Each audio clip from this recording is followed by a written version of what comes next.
चलो shall we start guys?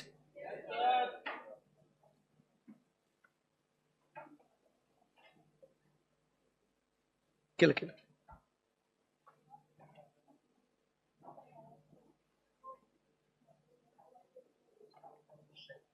Okay चलो guys in the live streaming, चलो let's start. Okay so हम लोग चालू करते हैं. Hi guys, good morning. चलो सो हम लोग चैप्टर नंबर 5 पढ़ रहे थे और चैप्टर नंबर 5 में हमारा डिस्कशन चल रहा था बोरोइंग्स के ऊपर, ठीक है ना. सो बोरोइंग्स में हमने एग्जिस्टेंस, वैल्यूएशन, कंप्लीटनेस इन असर्शंस के बारे में बातचीत कर ली थी और हम लोग ने ये डायरेक्ट कंफर्मेशन प्रोसीजर के बारे में भी उसके अंदर एक डिस्कशन किया था जाते जाते. याद है क्या आप लोगों को? थोड़ा सा आवाज बढ़ाना. और अब यहां से हम लोग आगे बढ़ते हैं दोस्तों. अब हम लोग बात करेंगे अबाउट वैल्यूएशन. लोन्स के वैल्यूज को कैसे चेक करना है. सो फर्स्ट वो कहता है you determine the accounting policies and methods of recording the debt. बराबर है. And those are to be applied what consistently. Basic point लिखा है एकदम इसके अंदर. क्या बोला है बच्चों? कि अकाउंटिंग पॉलिसीज आप लोन कैसे रिकॉर्ड करते हो. बराबर है कि जो आपने उसको कैश बेसिस पे कर रहे हो, अक्रूवल बेसिस पे, रिपेमेंट कैसा है, तो आपका अकाउंटिंग कैसा है वो देखो. एंड हर अकाउंटिंग पॉलिसी के आगे एक तो बात ऑब्वियस है, वो क्या होता है कि it should B applied what consistently. फिर अपन ने क्या देखना है कि जो लोन बैलेंस है और जो लोन पेएबल है वो लोन अग्रीमेंट से मैच होना चाहिए and it should agree to what the loan agreement. कि जितना आपने लोन लिया है, आपका जो लोन बैलेंस आपका आउटस्टैंडिंग दिख रहा है, पेएबल दिख रहा है और जो स्टेटमेंट है उसमें दिख रहा है, सब में क्या होना चाहिए? मैच होना चाहिए ना. आज अगर मेरे को दिख रहा है कि मेरे बुक्स में दिख रहा है कि मेरे को 1 लाख रुपए पेएबल है, तो मेरे को बैंक में भी दिखना चाहिए ना कि मैंने 1 लाख ही देने चाहिए. बैंकर बोल रहा है कि नहीं सर आपने 1,20,000 देना है, मैं बोल रहा हूं मेरे को 1 लाख देना है, ये चलेगा क्या? ये तो मेरे को एज एन ऑडिटर क्या चेक करना है? अब फिर से एक बार याद दिला दूं मैं आपको. हम लोग क्या कर रहे हैं? कोई कॉन्सेप्ट नहीं सीख रहे हम लोग. हमें एक एक स्पेसिफिक जो एरिया है उसे कैसे चेक करना है उसकी बात हो रही है. करेक्ट है. अगर मैं लोन की बात कर रहा हूं तो मुझे क्या चेक करना है कि मैनेजमेंट इस लोन को लेके कैसे अकाउंटिंग कर रहा है. वो अकाउंटिंग पॉलिसी उन्होंने कंसिस्टेंटली अप्लाई करनी चाहिए. नंबर 1. नंबर 2, लॉजिक लगाओ कि जो लोन अग्रीमेंट में जो अमाउंट है लोन का, जो मेरे बुक्स में लोन का बैलेंस दिख रहा है और जो बैंक के लिए जो लोन पेएबल दिख रहा है, क्या वो सारी बातें सेम होनी चाहिए? खत्म हो गई बात. बैंक अगर बोल रहा है आप नंबर्स के लिए नंबर्स ऐसे स्क्रिबल करते जाओ उसमें, अगर वहां पे बैंक बोलता है कि नहीं it is how much 1,20,000, I am saying 1 lakh, तो मिसमैच अगर है तो दैट नीड्स टू बी रिकंसाइल्ड. बराबर है. That is point. फिर उसके बाद अपना ऑडिट प्रोसीजर आता है इसके ऊपर. कौन सा? रिकॉम्प्यूटेशन. जितना इंटरेस्ट बैंक ने कैलकुलेट किया वो इंटरेस्ट हम लोग ने भी कैलकुलेट करना चाहिए बैलेंस आउटस्टैंडिंग पे. So we have to recompute what the interest and discount और premium on redemption if what any. Discount क्या होता है? जब हम लोग बिल्स रिसीवेबल जो हमारे पास होते हैं वो हम लोग बैंक के साथ डिस्काउंटिंग करते हैं ना. 100 रुपए का बिल है तो बैंक बोलता है मैं तेरे को 90 रुपए दूंगा, तो डिस्काउंट कितना हुआ? 10 रुपए. मतलब 10 रुपए मेरा ब्याज गया ना. बैंक तो 100 रुपए कलेक्ट करेगा. सो एक तो इंटरेस्ट चार्ज होता है या बैंक डिस्काउंट लगाता है, बात तो एक ही है. तो वो भी मैंने क्या करना चाहिए? वो अमाउंट बराबर से कैलकुलेट करी है या नहीं. एज एन ऑडिटर मैंने क्या करना है? उसको रिकॉम्प्यूट करना है. उसके बाद check the amortisation of the premium और डिस्काउंट. अमोर्टाइजेशन का मतलब आप समझते हो व्हाट इज अमोर्टाइजेशन? अमोर्टाइजेशन मतलब अब मान लो फॉर एग्जाम्पल आपने ये जो प्रीमियम पैसा भरा है, डिस्काउंट भरा है 5 इयर्स के लिए, तो वो फर्स्ट ईयर में ही सारा बुक करना चाहिए क्या? नहीं. वो क्या करना चाहिए? अपन ने ओवर द पीरियड उसको बुक करना चाहिए. तो अपन ने बस वही देखना है कि वो प्रीमियम का, वो डिस्काउंट का खर्चा ओवर द पीरियड बराबर से उसको स्प्रेड किया है या नहीं. समझ में आया आपको? Next point. When we talk about foreign currency loans, तो हमने क्या देखना है? We have to check the compliance with what? AS11। AS11 क्या बोलता है? फॉरेन एक्सचेंज के बारे में बात करता है वो। सो फॉरेन करेंसी लोन्स में क्या होता है? देखो, आपने जिस दिन लोन लिया, आप तो बोलोगे सर मैंने $100 का लोन लिया, बट $100 का लोन मैं अपने फाइनेंशियल स्टेटमेंट्स में उसको INR में दिखाता हूं ना, इंडियन रुपीस में दिखाता हूं ना मैं उसको, तो मुझे कन्वर्ट करना पड़ेगा ना। $100 लोन लिया, बट उसको मेरे बुक्स में तो INR में दिखाना पड़ेगा उसको। तो मैंने, आप समझिए बात को, फॉर एग्जाम्पल अभी बैलेंस शीट बनती है एज ऑन 31 ऑफ मार्च, ठीक है? आप समझ लिए मैंने 1 अप्रैल को मैंने लिया लोन, सिंपल बात, मैंने $100 का लोन लिया, बराबर है? उस समय पे भाव चालू था मान लो 85, ठीक है? आज अगर 31 मार्च को बैलेंस $85 का बचता है, कितना बचता है? $85 बचता है, बट 31 ऑफ मार्च को रेट मान लो 90 हो सकता है ना, बराबर है कि नहीं? तो लोन का अमाउंट जब लिया था और 31 ऑफ मार्च को जो INR में बैलेंस है, क्योंकि balance sheet I prepare as on 31 of March, बराबर है? तो मेरे को इसको INR balance as on 31 of March दिखाना पड़ेगा ना मेरे को इसको, तो मेरे को वो कन्वर्जन करना पड़ेगा ना, और जो डिफरेंस है वो फॉरेन करेंसी एक्सचेंज प्रॉफिट या लॉस बुक करना पड़ेगा P&L अकाउंट में। तो ये सब बातें मुझे AS11 सिखाता है, समझा बात को? आप जब रीपेमेंट कर रहे हो, तो रीपेमेंट कर रहे हो आप तो डॉलर्स में रीपेमेंट कर रहे हो, बट INR मेरा अलग अलग जाएगा ना। कभी वो मेरा इंस्टॉलमेंट 100 रुपए का होगा, या कभी 90 रुपीज का होगा, या 120 का होगा, क्योंकि फॉरेन करेंसी का वैल्यू फ्लक्चुएट होता है, सेम नहीं है। तो अगर ये फॉरेन करेंसी लोन्स है तो मुझे वो भी तो चेक करना पड़ेगा ना। समझ में आया ये यहां तक बात? So check the closing exchange rate and verify the computations of the restatements of foreign currency balance of the outstanding as of the year, क्योंकि जो आपने रेट पे बुक किया था और 31 ऑफ मार्च को जो रेट होगा वो अलग अलग होगा। डॉलर्स में भले ही वो सेम हो जाए, बट INR में अलग अलग होगा। क्या ये बात आपको समझ में आई बच्चों? इजी है एकदम? Yes sir. तो फर्स्ट पॉइंट हमने यहां पे क्या क्या देखा, एक बार हम लोग लोन की बातें अगर हम लोग कर रहे थे तो हमने क्या क्या देखा? पहले लोन लेने की बात हो रही थी, आपको बस याद दिला दूं कि हमने लोन्स के बारे में क्या क्या पढ़ा था। कि सबसे पहले ऑथराइजेशन देखना है, वो बोर्ड ऑफ डायरेक्टर्स का होगा। फिर हमने उसका लोन अग्रीमेंट चेक करना है कि वो बैलेंसेस मैच होने चाहिए। फिर उसके बाद हमने क्या कहा? डायरेक्ट कंफर्मेशन लेना है। लोन आप हायर परचेस या लीज के माध्यम से भी ले सकते हो, उसके अग्रीमेंट्स आपको चेक करने हैं। डिबेंचर्स के माध्यम से लोन ले रहे हो तो डिबेंचर ट्रस्ट डीड देखनी है आपने, उसके अग्रीमेंट्स देखने हैं। फिर अगर उसका वो लोन रिटायर हो चुका है, रिटायर मतलब हमने क्या बोला? रीपे कर दिया है, तो जो चार्ज एसेट पे किया गया था, बराबर, तो वो क्या हो जाएगा? It will B should be what? Discharged. फिर उसके बाद नेक्स्ट पॉइंट क्या कहते हैं यहां पे कि we have to obtain a schedule कि शॉर्ट टर्म और लॉन्ग टर्म लोन्स क्या है, और वो शेड्यूल से हमने क्या देखना चाहिए? वो सारे बैलेंसेस आपके मैच होते हैं। क्लियर है एकदम? ये वाले पॉइंट्स वापस से पढ़ लीजिएगा। अभी ड्यूरिंग द पीरियड क्या क्या हो रहा है ये एक बार नजर घुमाओ फटाफट।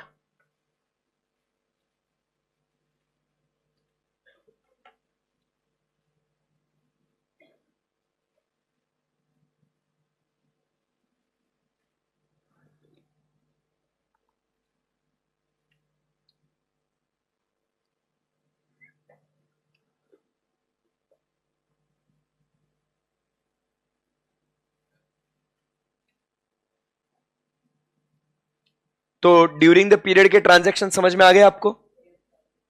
एडिशनल डेट लिया क्या? Confirmation, closing balances, right.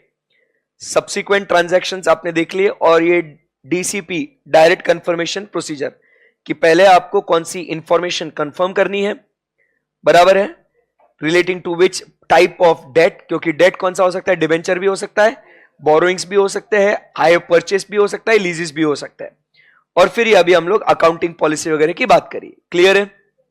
आगे बढ़ते हैं। नाउ इधर क्या क्या बातें हुई, समरी लिख दे क्या एक बार?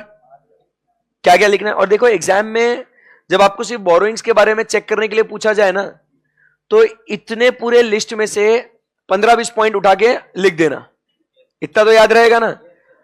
बट जब एग्जाम में अगर स्पेसिफिक असर्शंस के लिए अगर आपको क्वेश्चन पूछा कि वैल्यूएशन एग्जिस्टेंस के लिए, तो उसी के लिए लिखना। तो जब भी हम लोग यहां पे ये वैल्यूएशन की बात कर रहे हैं ना, तो आपने इतना ध्यान में रखना कि ये पूरा काम वैल्यूज के लिए हो रहा है। तो वैल्यूज कहां कहां किस वजह से अफेक्ट हो सकती है। तो फर्स्ट पॉइंट अपन क्या बोल रहे हैं,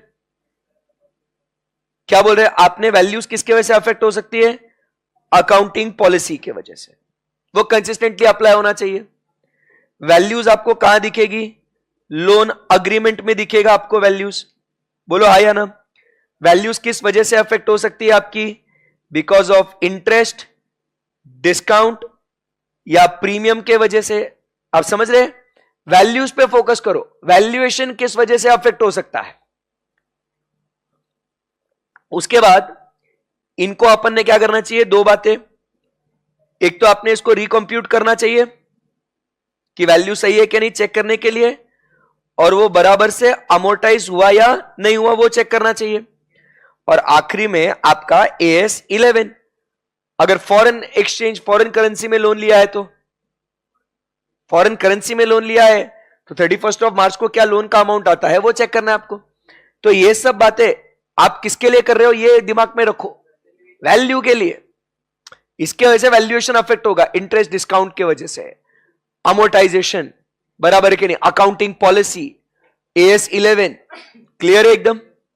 आगे now you read what the provisions in where the loan and debt agreements. So provisions मतलब क्या, terms and conditions basically. Provisions मतलब क्या बोलते हैं, loans के terms and conditions, तो वो अपन ने चेक करना है। क्लियर है।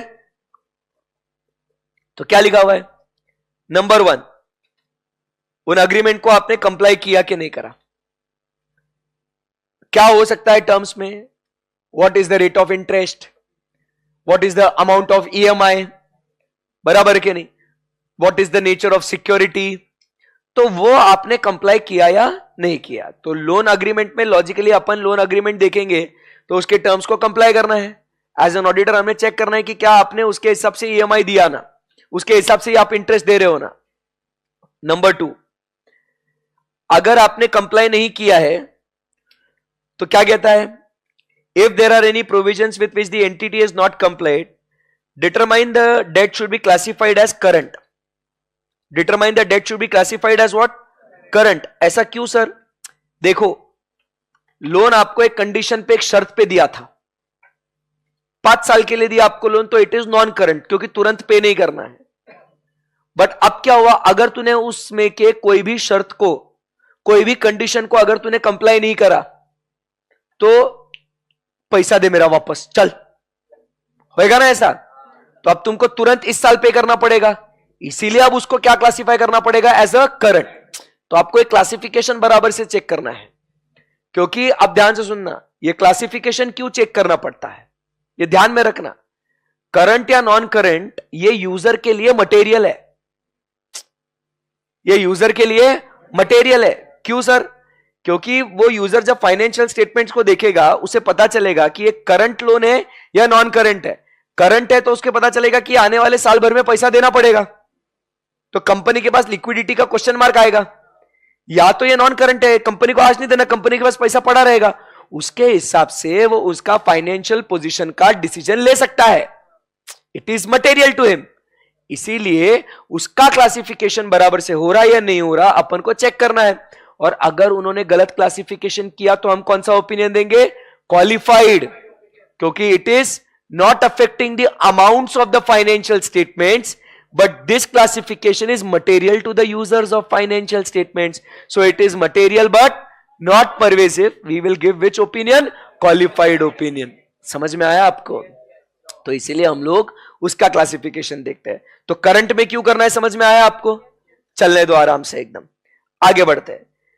If enforcement of provision has been waived by the lender in case of a breach of any covenant, covenant मतलब condition, कंडीशन मतलब कोई टर्म्स, ठीक है। तो क्या लिखेंगे? Obtain confirmation about what? The waiver. So obtain what? Confirmation of the waiver from the lender. अगर कोई शर्त है जिसका क्या कर दिया है, अब वो बोल दिया अब कोई दिक्कत नहीं भाई, तेरे को जो जैसा करना है कर, ईएमआई चेंज कर दिया हो, बराबर, इंटरेस्ट फ्री कर दिया हो, इंटरेस्ट में डिस्काउंट दिया हो, तो कोई अगर टर्म्स चेंज हो गई है या वेव कर दी है तो हमने क्या करना है? एज एन ऑडिटर हम क्लाइंट पे थोड़ी यकीन कर लेंगे भाई. हम क्या करेंगे? हम सीधा बोलेंगे अंडर एसए नंबर 505, भाई बैंकर सुन, तू कंफर्मेशन करके दे दे. समझा गया बात को? Yes sir. वैल्यूएशन का ये नेक्स्ट पॉइंट आपको समझ में आया क्या? सो हमें क्या देखना है यहां पे? तो हम बात कर रहे हैं about provisions of debt agreements.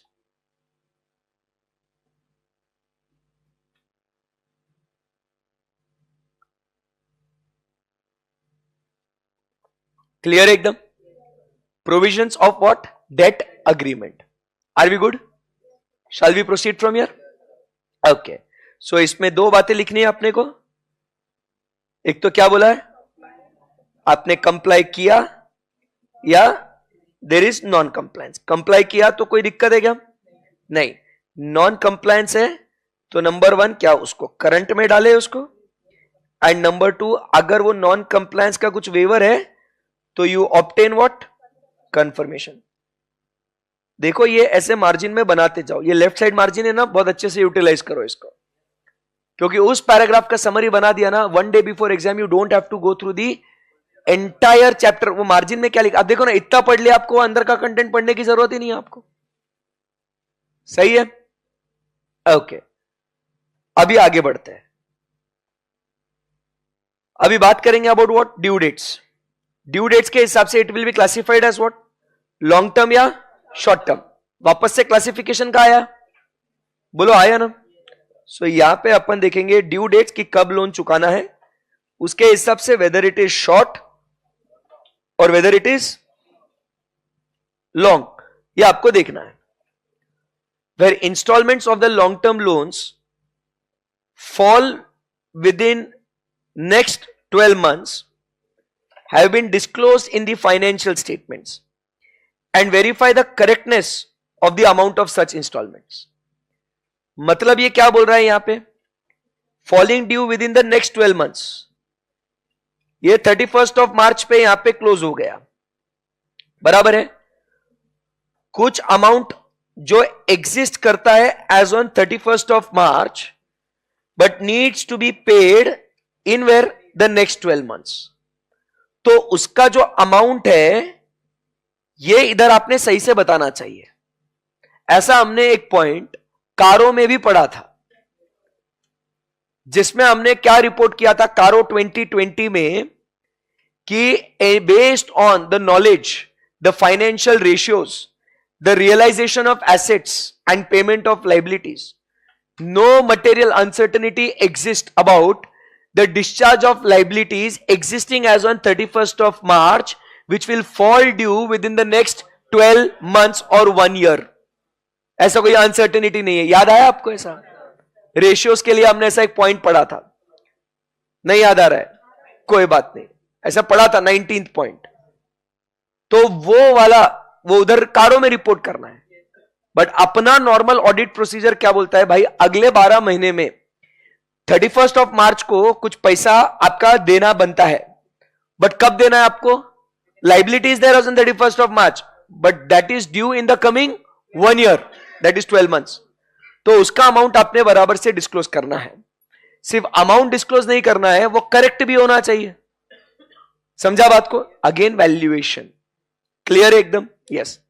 So examine the debt agreement for any restrictive covenants. Restrictive मतलब कंडीशंस जो है ना, कि आपने ये पर्पस, क्या बोलते हैं, रिस्ट्रिक्शन क्या हो सकता है? फॉर एग्जांपल कि आपके ऊपर रिस्ट्रिक्शंस जो लग रहे हैं, रिस्ट्रिक्शंस के कुछ कंडीशंस है कि आपने ये पैसा इसी पर्पस के लिए यूज करना चाहिए. कितनी बार हमने कारों में भी पढ़ा है कि जिस पर्पस के लिए आपने लोन लिया है आपने उसी पर्पस के लिए यूज करना चाहिए. ऐसी बात हुई थी अपनी कभी? बिल्कुल हुई थी sir. So review the restrictive covenants and provisions relating to the default and ensure disclosure thereof is made in the financial statements. So वो पर्पस है और वो रिस्ट्रिक्शंस का क्या होना चाहिए, वापस से आपने फाइनेंशियल स्टेटमेंट्स में डिस्क्लोजर करना चाहिए. क्या आप ये जनरली लॉजिकली पॉइंट्स एग्जाम में लिख के आ सकते हो क्या? देखो, इसको लर्न करने के इंटेंशन से नहीं, भाई लोन को चेक करना है. अभी हम लोग आए, हमने क्या कहा, लोन को चेक करना है. अकाउंटिंग पॉलिसी आज जो पढ़ा, लेक्चर जब स्टार्ट हुआ, अकाउंटिंग पॉलिसी उसका कंसिस्टेंसी होना चाहिए. बराबर है. सेकेंड पॉइंट क्या बोलता है, जो लोन बैलेंस है वो लोन अग्रीमेंट के साथ और पेएबल के साथ मैच होना चाहिए. बराबर है कि नहीं? उसके बाद नेक्स्ट पॉइंट क्या कहता है अपना, आपने इंटरेस्ट या डिस्काउंट वो रिकॉम्प्यूट करना चाहिए, उसको अमोर्टाइज आपने बराबर से करना चाहिए. और AS 11 तो ये वैल्यूएशन की बात करी हमने. उसके बाद आगे बढ़े और हमने देखा कि जो टर्म्स है लोन अग्रीमेंट में वो आपको चेक करना है, उसको कंप्लाई किया या नहीं किया. नहीं किया तो उसका क्लासिफिकेशन करंट में कन्वर्ट करना है क्या, और उसके बाद हमने अगर कोई कंडीशंस को वेव किया है तो उसका कंफर्मेशन लेना है. खत्म हो गई बात. आगे बढ़े, वापस से हमने बात करी अबाउट डेट अग्रीमेंट को स्टडी करना है. उसमें देखना है कि whether it is a short और लॉन्ग टर्म. बराबर है कि नहीं? उसके बाद हमने क्या कहा कि जो एक साल के अंदर ड्यू हो रहे हैं उसको डिस्क्लोज करना है, बट वो अमाउंट भी करेक्ट होना चाहिए. और आखिरी में अगर कोई रिस्ट्रिक्शंस है तो उसका भी डिस्क्लोजर करना है. इजी है एकदम. Yes sir. चलिए आगे बढ़ते हैं. अभी वही बातें, और अभी पूरा इतना ध्यान में रखना कि ये पूरा लोन अग्रीमेंट को ही स्टडी कर रहे हैं, उसकी बातें सब बराबर से होना बहुत जरूरी है. आगे फिर से देखो, वापस से क्या बोला है, अग्रीमेंट्स एंड डॉक्यूमेंट्स की बात कर रहे हैं. बट अब इसमें क्या देखना है अपने को, उसके अंदर अपने को देखना है important terms in the loan agreement. बराबर कि नहीं? तो जिस टर्म्स पे आपने लोन दिया है वो आपको चेक करना है. Examine whether the requirements of the statute regarding creation and registration of charges have been complied with, including disclosure of the same to the extent mandated by statute. Statute matlab law. And considered necessary for proper understanding of the users of financial statements.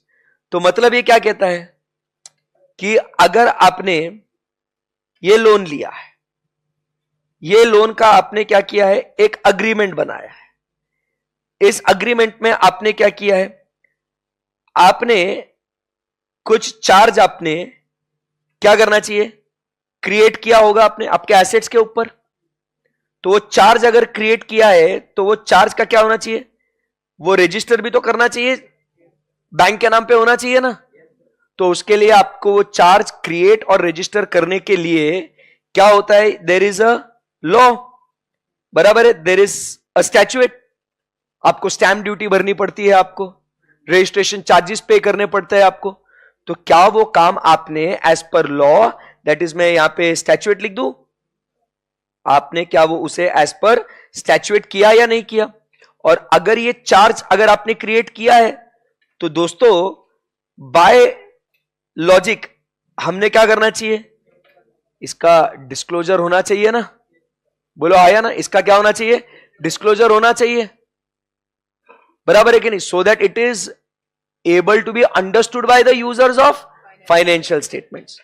उसके बाद in case the value of security falls below the amount of the loan outstanding, examine whether the loan is classified as secured only to the extent of market value of the security.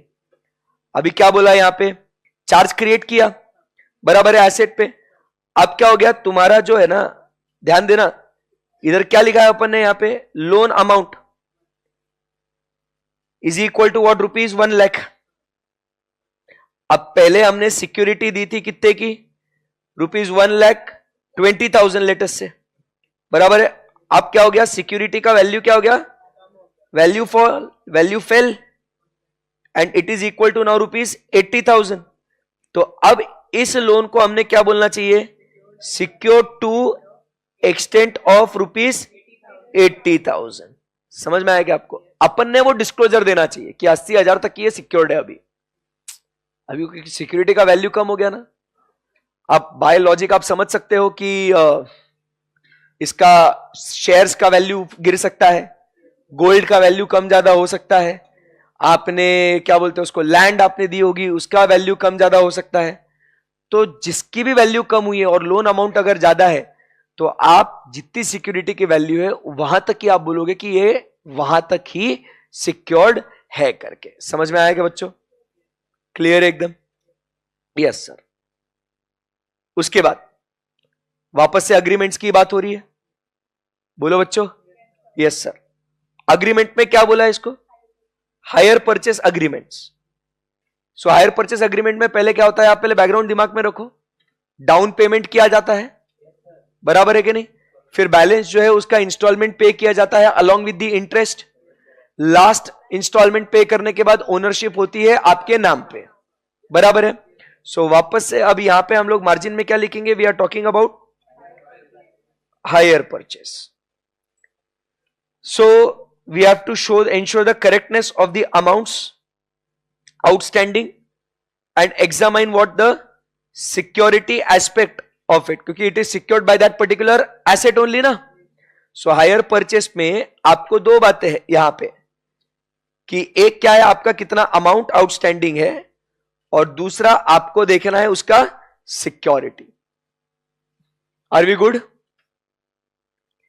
He should carefully review, बराबर, the borrowings from related parties.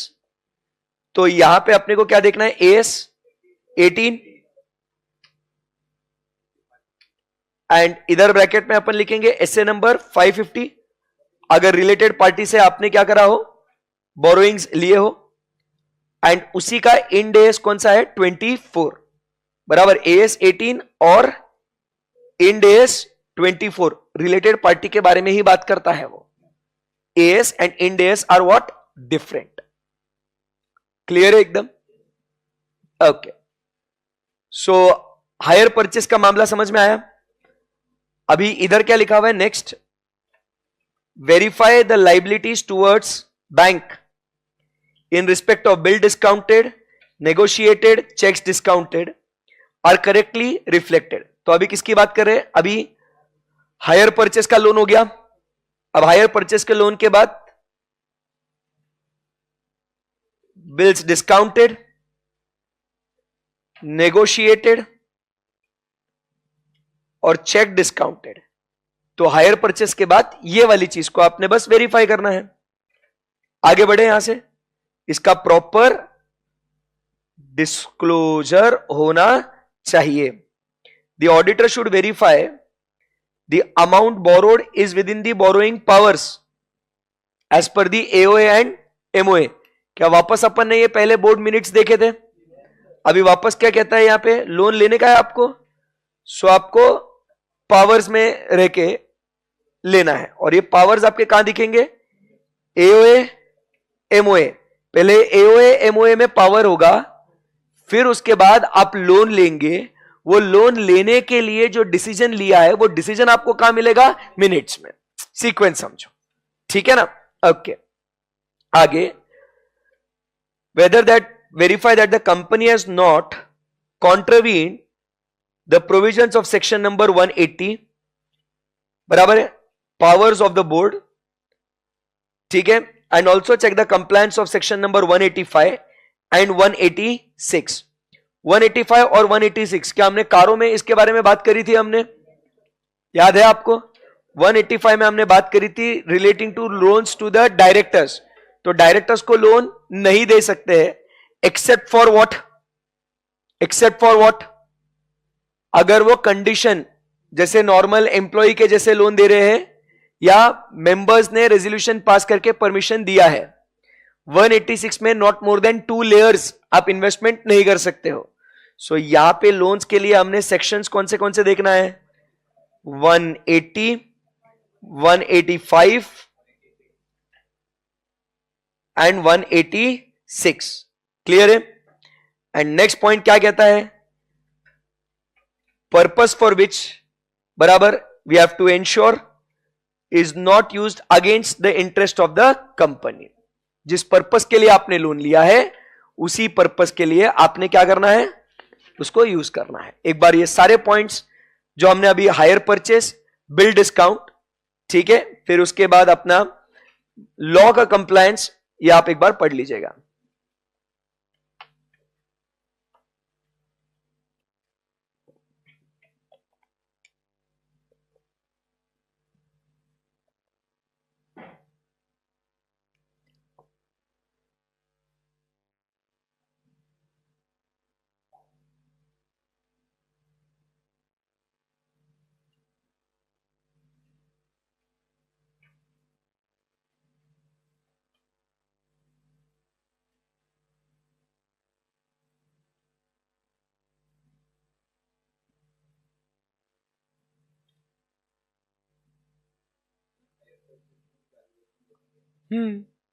Hire purchase में value मतलब वो liability बराबर दिखनी चाहिए ना, वो लिखा है ना उसके बारे में।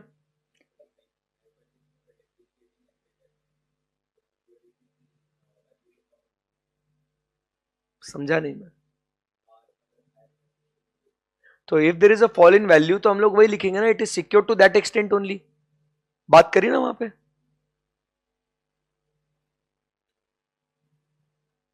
ऊपर लिखा था ऐसे, तो वो सबके लिए एप्लीकेबल है ऐसा, वो बीच में लाइन है मतलब वो कुछ सेपरेट नहीं हो गया, ठीक है।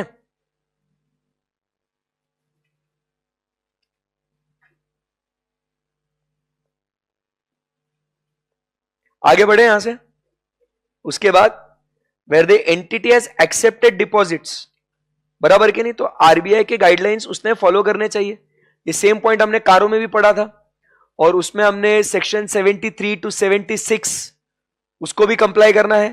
आरबीआई के directives and orders by NCLT, CLB, any other authority, ऐसे याद आ रहा है आपको? यस। अभी लास्ट में हम लोग बात कर रहे हैं about what, the disclosure requirements. चलो, सो अच्छा है ना चैप्टर ये, कोई कॉन्सेप्ट नहीं है इसके अंदर, बट ये अगर हम लोग नहीं पढ़ेंगे तो इसमें क्या लिखना है वो पता ही नहीं चलेगा कभी। समझ में आया बात को? सो अब क्या बोल रहे हैं यहां पे, what are the disclosures? So as per companies act and Indian GAAP, Indian GAAP का फुल फॉर्म क्या है? Generally accepted accounting practices. तो शेड्यूल 3 के डिस्क्लोजर्स, प्रिंसिपल्स, सॉरी। सो पहले disclosure about what, long term, फिर other long term, short term, done, ठीक है। सो कैसे कैसे अमाउंट्स को डिस्क्लोज करना है एक बार पढ़ेंगे इसको। Long term shall be classified as into bonds, ये सब आपने नोट्स टू अकाउंट्स में शेड्यूल 3 में कंपनी अकाउंट्स में पढ़ा होगा आपने ये। Bonds, term loans, deferred payment liabilities, deposits with related parties, finance lease obligations, other loans and advances. Borrowing shall be further classified as secured or unsecured. Whether loans have been guaranteed by directors or others, the amount should be disclosed. Bonds, debentures, along with the rate of interest, redemption or conversion shall be stated. Starting from the farthest redemption conversion date. या आप एक पढ़ो एक बार कि आप लोग सिर्फ क्या डिस्क्लोज करना है, एक बार ठंडे दिमाग से आराम से पढ़िए इसको, सिर्फ अंडरलाइन मत करना, उसको समझो। कुछ नहीं समझ में आया पूछो इसको।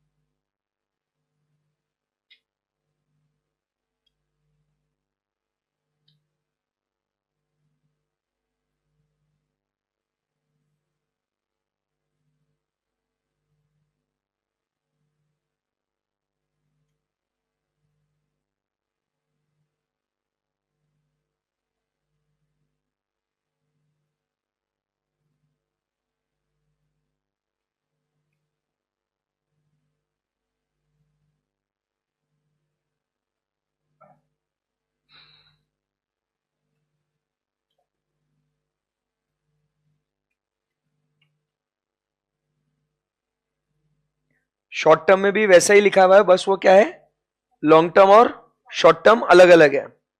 सेम डेट कौन सा, फारदेस्ट डेट, नियरेस्ट डेट।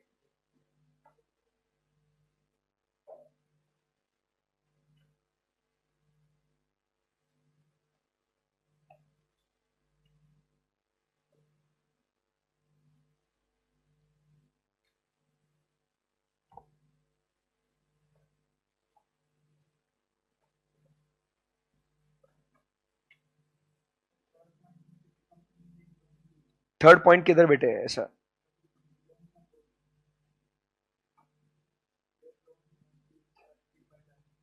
हाँ,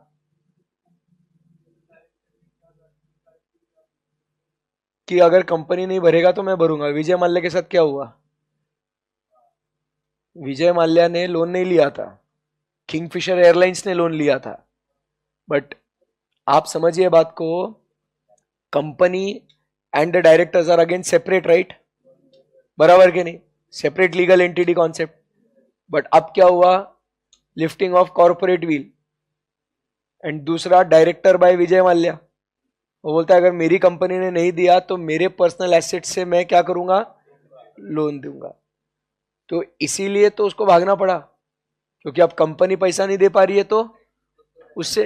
तो ऐसा माल्या ने लोन नहीं लिया था, किंगफिशर एयरलाइंस ने लोन लिया था ऐसा। तो इसीलिए कौन से लोन्स डायरेक्टर्स द्वारा सिक्योर्ड है, that needs to be disclosed ऐसा। तो अपन को एज एन ऑडिटर ये चेक करना है कि ये कंपनीज एक्ट के हिसाब से डिस्क्लोजर्स बराबर से हुए या नहीं हुए, वो चेक करना है अपने को। क्लियर एकदम? यस। और कुछ पॉइंट?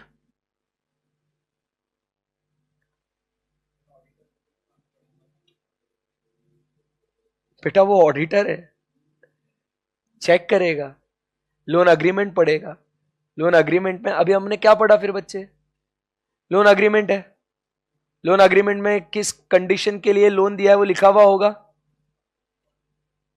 तो वही तो अपन चेक करेंगे। और अगर उसमें अपने को कहीं डाउट या डिफिकल्टी आई तो हम लोग और एविडेंस ऑब्टेन करेंगे, और अगर कुछ गलत लगा तो रिपोर्ट करेंगे। We are auditor. ऐसे पता कैसे चलेगा? मतलब ऐसे वो आंखें बंद करके ऐसा सन्यासी लेके उसको सपना आएगा, ऐसा नहीं होता बाबू।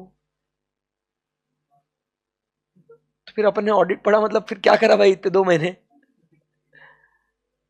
ऐसे नहीं पूछ सकता बेटा, तो कि ऑडिटर को कैसे पता चलेगा? क्या बता सकती है?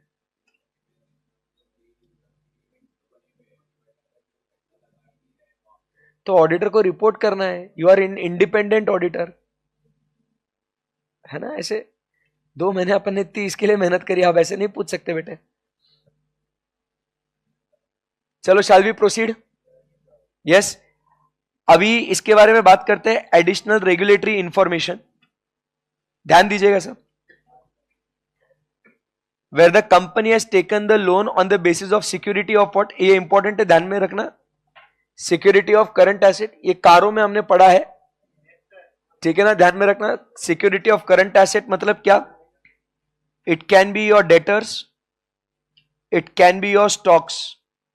इसके बेसिस पे अगर आपने करंट एसेट, मतलब जरूरी नहीं होता है कि सिर्फ इन्वेंट्री।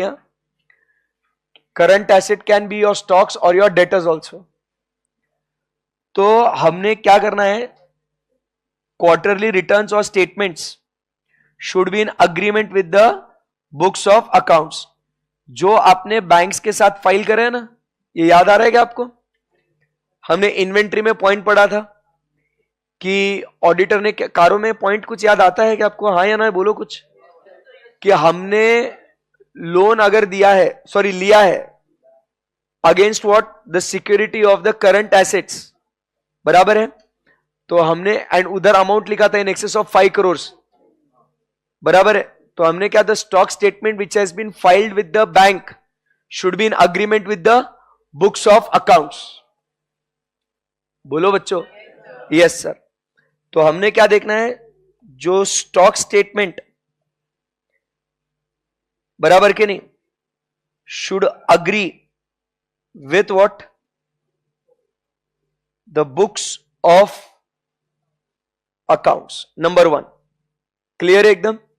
सो हमने एज एन ऑडिटर ये चेक करना चाहिए कि बुक्स ऑफ अकाउंट्स में जो आपका स्टॉक का पोजीशन दिख रहा है और जो आपने स्टॉक स्टेटमेंट दिया है वो मैच होना चाहिए।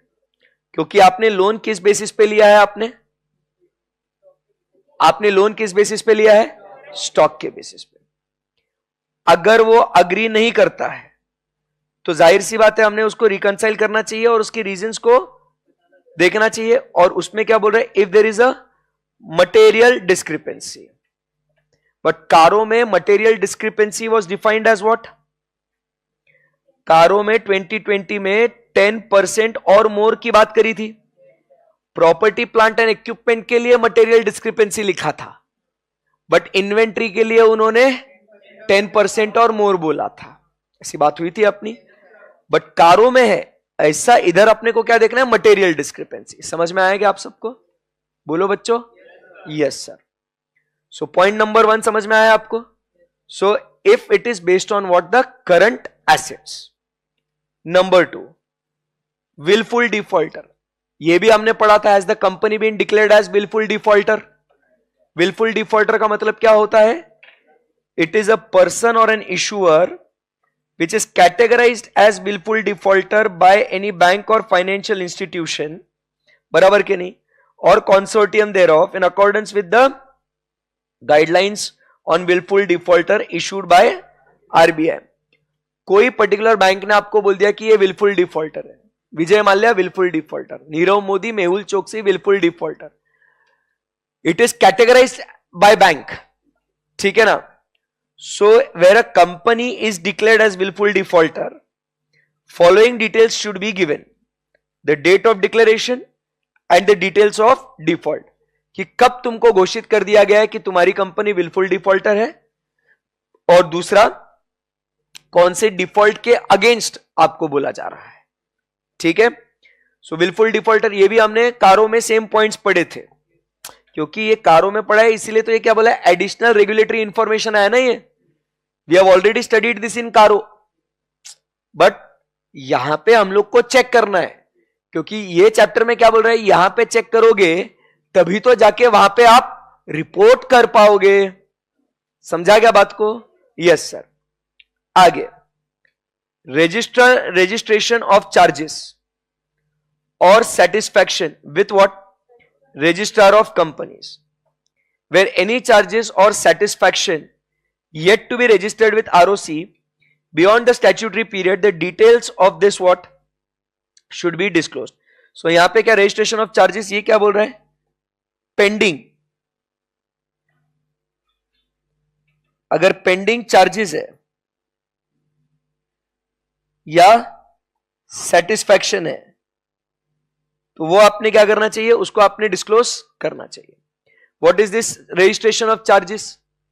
आपके कोई भी एसेट्स आपने सिक्योरिटी के तौर पे आपने ऑफर करे हैं, बराबर, it should B also registered with what? ROC. ROC को बताना चाहिए आपने, तो वो अगर पेंडिंग है तो उसका भी डिस्क्लोजर होना चाहिए। Next, utilisation of borrowed funds and share premium. बिना पढ़े हम लोग ये बोल सकते हैं कि शेयर प्रीमियम 5 चीजों के लिए यूटिलाइज होना चाहिए, उसी के लिए यूज होना चाहिए। बोरोड फंड जिस पर्पस के लिए आपने लिए है उसी पर्पस के लिए यूज होने चाहिए। अगर गलत पर्पस के लिए यूज कर दिए तो उसको डिस्क्लोज करना है। जैसे शॉर्ट टर्म को लॉन्ग टर्म के लिए यूज कर दिया, एक्स पर्पस के लिए लिए बट वाई पर्पस के लिए यूज कर दिया, तो वो सारी बातें आपने डिस्क्लोज करनी चाहिए। चलिए क्या बोल रहे हैं यहां पे अपन? Where a company has advanced, बोलो, लोन और इन्वेस्टेड फंड्स और शेयर प्रीमियम इंक्लूडिंग फॉरेन। तो ये सेम पॉइंट हमने कारों में पढ़ा हुआ है, ये सेम टू सेम। आपके पास कारों के नोट्स है क्या आपके पास?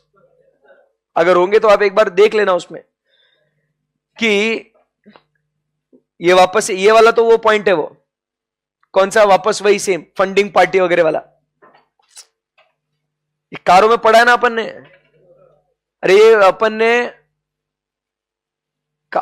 उस दिन प्रीवियस सेशन में भी दिखाया था आपको, इंटरमीडियरी फंडिंग पार्टी, वही लिखा हुआ है। डायरेक्टली और indirectly lend invest by on behalf of the ultimate beneficiary, provide any guarantee और security on behalf of ultimate beneficiary.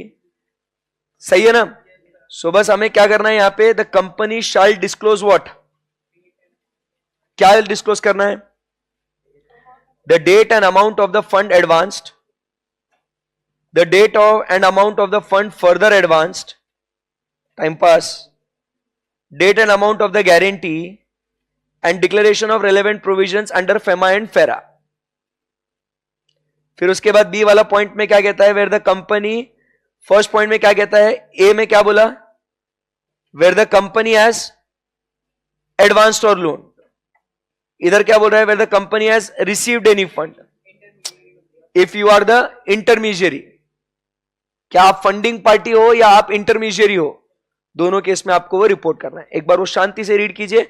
Reporting वाला पॉइंट सेम है, date and amount fund received, further advanced और invested received, guarantee received and declaration under FEMA and FERA, point same है, पढ़ लीजिए उसको।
Done.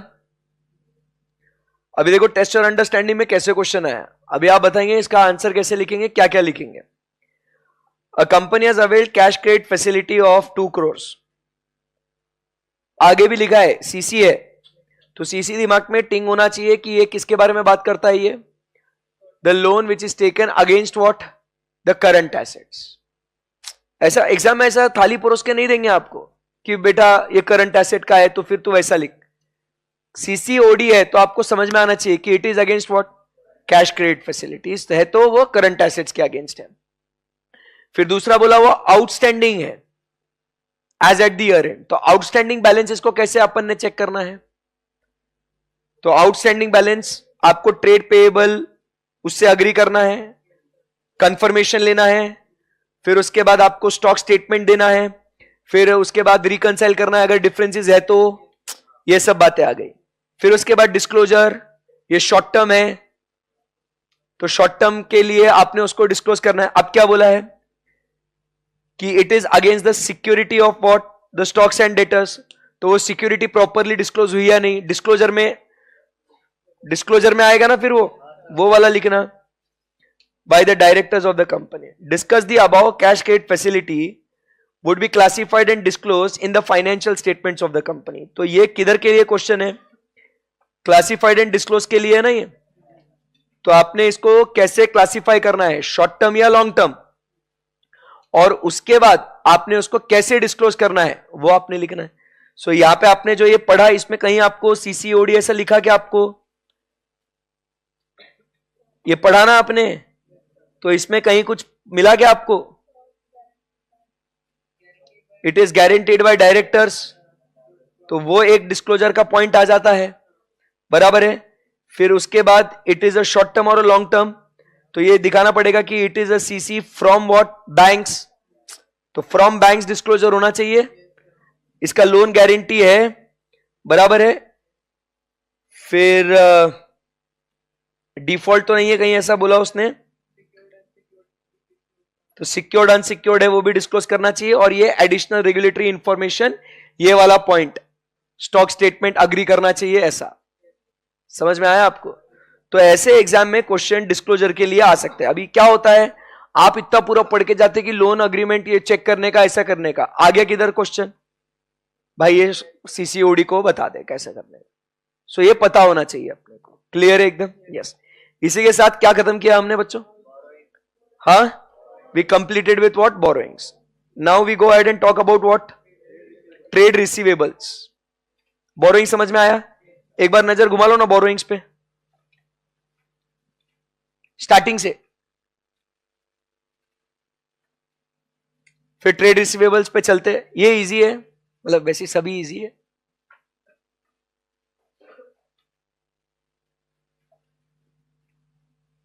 एक बार धीरे धीरे पढ़ते पढ़ते आपको इस चैप्टर का थीम समझ में आ गया ना, आगे और फास्ट होएगा।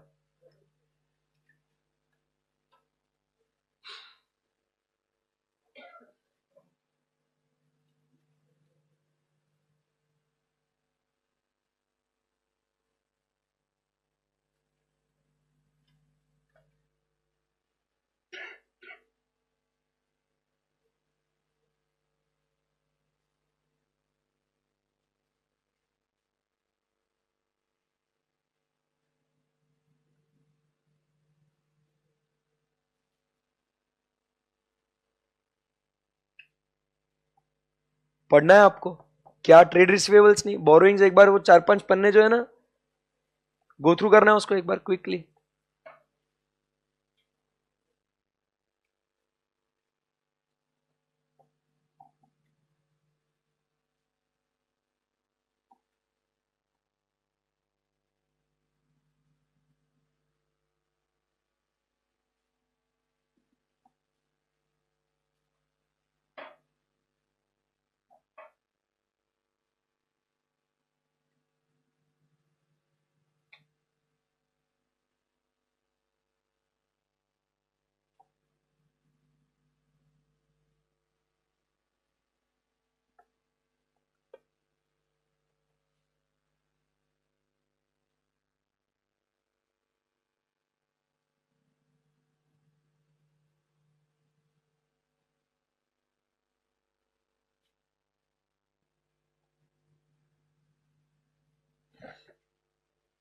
Shall we proceed?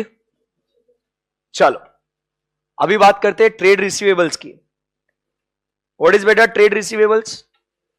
जो आपको अपने बिजनेस के नॉर्मल कोर्स में जो पैसा आना होता है ना लोगों से, वो चेक करना है।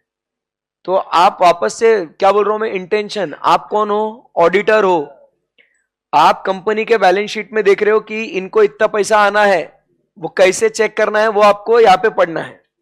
क्लियर है? ट्रेड और जैसे आज हमने, और ये ध्यान में रखना, आज हमने जो चीजें कवर करी, देखो रोजाना एट द मोस्ट 2 से 3 आइटम, ज्यादा से ज्यादा अगर कोई छोटा आइटम रहा तो 4, उतना ही एक दिन में पढ़ के हो सकता है अपना। समझे बात को? तो जितना हुआ ना आपने क्या करना है, उसको घर पे एक बार जाके शांति से आपने उसको पढ़ना है, उसको आराम से। उसको ये चैप्टर सिर्फ देखने के लिए बहुत बड़ा लग रहा है, ऐसा बहुत छोटा है, ठीक है ना? सो बिल्कुल भी इससे डरना मत, ये बहुत भर भर के नंबर देगा ये, और 6 से 8 नंबर तो मिनिमम है इसके अंदर से।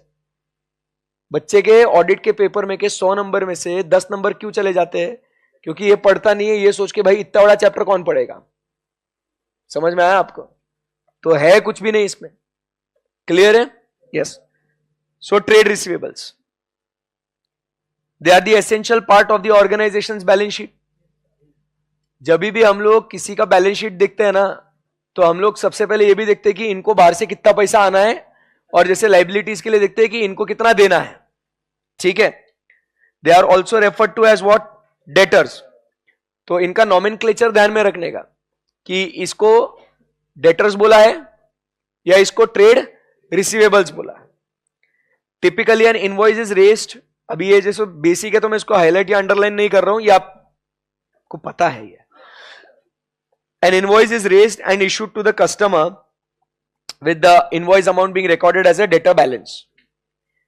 Until the invoice is paid, the invoice amount is recorded in the organization's balance sheet as accounts receivable.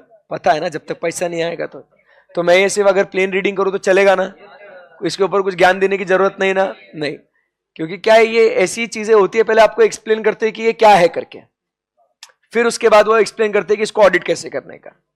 ऐसा वो मानते हैं कि आप लोगों को पता नहीं है कि क्या है। बराबर है? मेरा काम है कि आपके साथ एक बार उसको रीड करना, ताकि आप पढ़ो, नहीं तो आप पढ़ोगे नहीं। मैं साथ में नहीं पढ़ू तो आप तो पढ़ोगे नहीं, ऐसा है। Until the invoice paid, the invoice amount is recorded as the balance sheet as accounts receivable. If these balances are not recoverable, तो क्या कर देंगे? It needs to be written off as what, bad, and charged to the profit and loss account. बराबर है? It is important to carry out what, test of controls. You understand now what is test of controls? It is to check the operating effectiveness of the internal controls over the sales as a part of debtors audit procedures. Following points need to be considered in respect of trade receivable. तो जब आप trade receivables का audit कर रहे हो तो आपने कुछ बातें ध्यान में रखनी चाहिए। वो कौन सी है? Only bona fide, genuine sales lead to trade receivable. Fictitious sales नहीं दिखाने चाहिए, ये फ्रॉड हो सकता है ना, कि ये सेल है ही नहीं फिर भी आप दिखा रहे हो। सो बोनाफाइड सेल्स होने चाहिए। और such sales are made to approved customers. Approved मतलब कौन? Registered customers. बड़े बड़े बिजनेसेस में जो वेंडर्स होते हैं ना, जिसको हम लोग माल बेचते हैं, ये रजिस्टर्ड होते हैं, ये अप्रूव्ड होते हैं, ये बराबर है कि नहीं? तो उन्हीं को आपने सेल करना चाहिए। छोटे बिजनेस में तो वो ठीक है, मतलब ये अपन थोड़ा बड़ा स्कोप देख रहे हैं, क्योंकि छोटे बिजनेस में उधारी इतनी होती नहीं है। क्रेडिट सेल्स किसको होता है? क्रेडिट किसी को भी थोड़ी दूंगा मैं, क्रेडिट किसी को भी थोड़ी दूंगा। क्रेडिट किसको दूंगा? जो रजिस्टर्ड होगा वही ना, जो हमारे साथ जो रजिस्टर्ड है उसी को क्रेडिट दूंगा मैं। छोटे बिजनेस में आप अगर बोलोगे कि सर यहाँ पे तो ये किराने की दुकान है सर, ये सब्जी वाले हैं सर, अरे ये क्रेडिट में नहीं देंगे भाई, अगर ये क्रेडिट में देंगे तो खत्म हो गए ये लोग। ये हैंड टू माउथ जिंदगी जीते हैं, ये हैंड टू माउथ समझते हो, रोज कमाओ रोज खाओ, ऐसा है। तो इधर क्रेडिट वाला मामला नहीं होता है। कोई भी बिजनेस में क्रेडिट अगर दिया जाता है तो वो रजिस्टर्ड वेंडर्स होता है। जाने अनजाने लोगों को आप उधारी पे माल दोगे क्या? नहीं देंगे ना, समझा बात को? ऐसा दे आर व्हाट, तो पहले जेन्युइन होना चाहिए, फिर वो रजिस्टर्ड होने चाहिए, then it should be properly recorded. Once recorded they can be settled only by receipt of cash or on the authority of responsible official। authority of responsible official मतलब अगर माफ कर दिया मैंने, छोड़ जान दे, नहीं आ रहे इसके पास, कैंसिल कर दो, तो ऐसा। एक तो सेटलमेंट कैसा होगा इसका? पैसा रिसीव, या तो छोड़ दे यार इसके पैसे माफ कर दे इसको, authority of responsible official. There should be what? Segregation of duties. अभी पूरा ऑडिट पढ़ने के बाद ये चीजें बहुत इजी लगती है, बराबर है। Segregation of duties at every point. Sale कौन कर रहा है, रिकॉर्ड कौन कर रहा है, इन्वेंट्री कौन इशू कर रहा है, बराबर, कैश कौन कलेक्ट कर रहा है, there should be segregation. Sending reminders, collecting payment, they are collected on time, not collected, then sending reminders and taking what? Legal action. Balances are regularly reviewed. नहीं तो क्या हो सकता है? चोरी हो सकती है, इसकी टोपी उसके सर हो सकता है। इधर से पैसा आ रहा है, वो दूसरे डेटर के अगेंस्ट एडजस्ट कर दिया, फिर दूसरे डेटर से आया, तीसरे के नाम पे एडजस्ट कर देने का, ऐसा हो सकता है। Then a follow up should exist and adequate provision for bad debt should be made by preparing what? Aging of the schedule। aging schedule मतलब क्या होता है? current, non current। after performing test of controls we will be performing what? further audit procedure। और ये procedures आपको नीचे यहां पे दिए गए हैं। तो कंट्रोल्स में देखो, जैसे आपको अभी इधर क्वेश्चन क्या आएगा? XYZ particular company has what? debtors which are reflected in the balance sheet. Being an important essential element of the balance sheet and being huge amount, the auditor needs to check what the controls over what? debtors or credit sales. Which points as an auditor will you evaluate? Which points as an auditor will you evaluate to test the operating effectiveness over controls? अब आपको test of controls क्या होता है ये पता है आपको, बराबर। आप एग्जाम में क्या लिखते हैं? वो बच्चे जो ये चैप्टर नहीं पढ़ते वो क्या लिखते हैं? First we will check the design of the controls, whether it is capable of preventing, detecting and correcting a material misstatement, then whether those controls are operating effectively. Operating effectively means whether it has been implemented, ठीक है ना। If the controls are not operating effectively as per SA 265, we will communicate the deficiencies in internal control to the management। internal control का सब ज्ञान लिख के आता है जितना आता है उसको, फिर यहां पे नहीं रुकेगा, कंट्रोल रिस्क के बारे में भी लिख के आ जाएगा। If the controls are not able to prevent, detect, correct a material misstatement, then it results into control risk। In such a situation, auditor should increase the extent of checking। समझ रहे हैं बात को? तेरे को क्या पूछा है? कंट्रोल्स के बारे में नहीं लिखना तेरे को, समझा? तेरे को बोला है कंट्रोल्स ओवर व्हाट? डेटर्स। तो स्पेसिफिक बात कर कि डेटर्स के लिए तूने क्या कंट्रोल होने चाहिए, वो चेक करना है तूने। फिर बच्चा मस्त डेफिनेशन लिखेगा, we will check the controls related to audit, फिर what are the controls relevant to audit, वो सब लिख के आएगा। नॉट नीडेड भाई, वो थियोरेटिकल पार्ट हो गया एग्जाम का, जब कंट्रोल्स की बात हो रही है। जब एग्जाम में स्पेसिफिकली तेरे को बोला ना कि ट्रेड रिसीवेबल्स के ऊपर के कंट्रोल्स के बारे में बात कर, तो ये जो इतने सारे पॉइंट्स है ना दोस्त, ये तुमको लिखने हैं। तो फिर क्या क्या देखोगे एज एन ऑडिटर? तू डेटर्स चेक करने गया ना, तो मैं देखूंगा कि जो भी डेटर्स होने चाहिए वो जेन्युइन ही एंट्री होनी चाहिए। जेन्युइन के लिए वो पहले रजिस्टर्ड होना चाहिए, रजिस्टर होने के बाद उसको सही से रिकॉर्ड होना चाहिए, सही अमाउंट पे, उसमें कहीं गड़बड़ नहीं होनी चाहिए। ऑल आर प्रॉपरली रिकॉर्डेड, बराबर है। फिर वो प्रॉपरली रिकॉर्ड होने के बाद अब वो क्रेडिट दिख रहा है तो इसको सेटल कब होना चाहिए? कंट्रोल है, एक तो पैसा आएगा तब, या तो ऑथराइज पर्सन वो रिस्पॉन्सिबल बोलेगा कि अब इसको सेटल करो। स्टेप बाय स्टेप चलने दो। तो पहला पॉइंट क्या बोला? बोनाफाइड होना चाहिए। वर्ड बोनाफाइड यूज करने का, थोड़ा वैल्यू बढ़ाने का पेपर का। जेन्युइन, जेन्युइन क्या लिख रहे हैं? बोनाफाइड, वजन आता है वो पेपर पे। सो बोनाफाइड होना चाहिए। बोनाफाइड के बाद इट शुड बी अप्रूव्ड, बराबर, रजिस्टर्ड। फिर उसके बाद प्रॉपरली रिकॉर्डेड, सेटल। रिकॉर्ड होने के बाद सेटल कब होना चाहिए? बराबर है। फिर उसके बाद सेटल नहीं हो रहा है तो उसको क्या बोल रहे हैं? सेटल नहीं हुआ तो वही बात करी ना, नहीं तो सेटल होना है। फिर सेटल करने के लिए सेग्रीगेशन ऑफ ड्यूटीज, बार बार उसको रिमाइंडर देना चाहिए, फॉलो अप करना चाहिए, बराबर है कि नहीं? बैलेंसेस को रिव्यू करना चाहिए, बराबर है। फिर उसके बाद क्या कहता है? फॉलो अप करना चाहिए, और अगर नहीं मिला है तो प्रोविजन फॉर बैड डेट। तो ये सीक्वेंस में स्टेप बाय स्टेप ये कंट्रोल्स है, ये जो आपको चेक करना है। समझ में आया आप सबको? तो एग्जाम में कैसा क्वेश्चन आता है वो हिसाब से बराबर से लिखना। क्लियर है? अभी फिर हम लोग फर्दर ऑडिट प्रोसीजर्स पे आते हैं। सबसे पहले बात होगी एग्जिस्टेंस के बारे में। तो सबसे पहले क्या कहता है? Check whether controls are in place to ensure that invoices cannot be recorded more than once and receivable balances are recorded in the general ledger from the original invoice। मतलब यहां पे क्या देख रहे हैं अपन? जो भी उसको रिकॉर्ड करना है वो कैसे होना चाहिए record? Once, based on original invoice. नहीं तो एग्जिस्टेंस का प्रॉब्लम ना। एक ही आपका रिसीवेबल 2 बार रिकॉर्ड कर दिया तो प्रॉब्लम ना। गलती हो सकती है ना इंसान से, डुप्लीकेट एंट्रीज पास हो सकती है ना, बराबर। कभी कभी क्या होता है, बहुत सी बार कॉपीज जो है ना, 2-3 कॉपीज जनरेट होती है। Customer copy, our copy, transporter's copy, sales invoice के 2-3-4 कॉपी जनरेट होती है। ट्रांसपोर्टर कॉपी, बराबर है, कस्टमर कॉपी, अकाउंटेंट्स कॉपी। अरे भैया ये उस कॉपी के चक्कर में क्या हो जाता है, वो डबल आप रिकॉर्ड कर लोगे तो प्रॉब्लम हो जाएगा ना फिर। तो इसीलिए एक ही बार रिकॉर्ड होना चाहिए। फिर उसके बाद आपने क्या करना चाहिए? सेकंड पॉइंट, उसका एजिंग रिपोर्ट लेना चाहिए। एजिंग रिपोर्ट क्या होता है?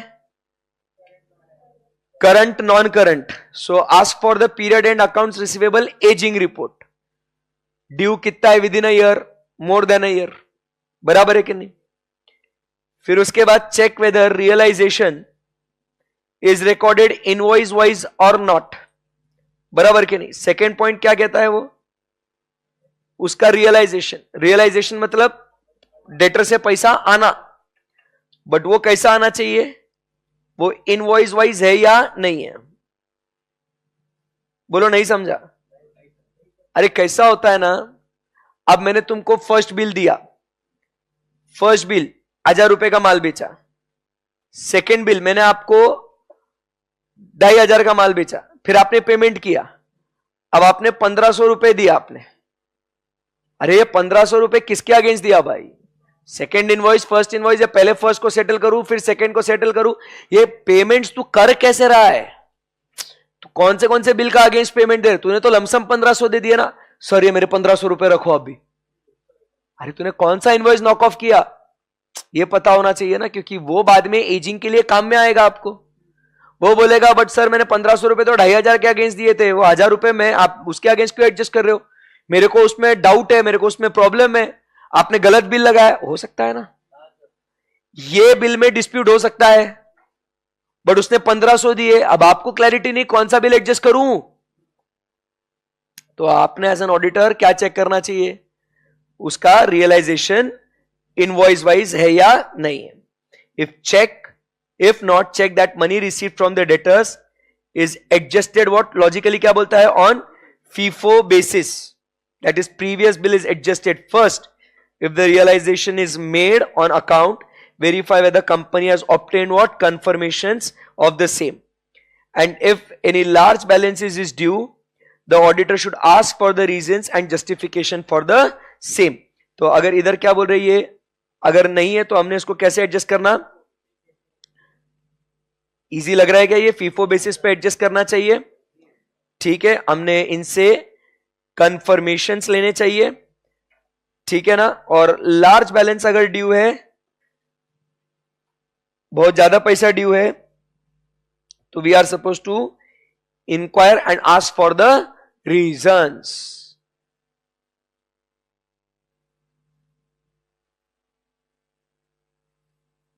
क्लियर है एकदम.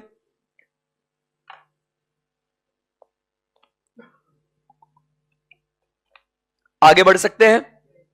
ओके, अभी आपका फेवरेट पार्ट कौन सा, डायरेक्ट कंफर्मेशन प्रोसीजर, एसे नंबर 505. डायरेक्ट कंफर्मेशन प्रोसीजर, क्या हमने उसको बोरोइंग्स में भी पढ़ा था क्या, डीसीपी को, अभी वापस से आया डायरेक्ट कंफर्मेशन, एक्सटर्नल कंफर्मेशन. चलिए, सो क्या लिखा है, a significant and important audit activity is to what, contact customers directly, और उनसे ही पूछ लो भाई कितना बाकी है, बराबर, कि to confirm the receivable amount. This should be done for all significant account balances, while random customers having smaller outstanding amounts should also be selected. बराबर क्या नहीं.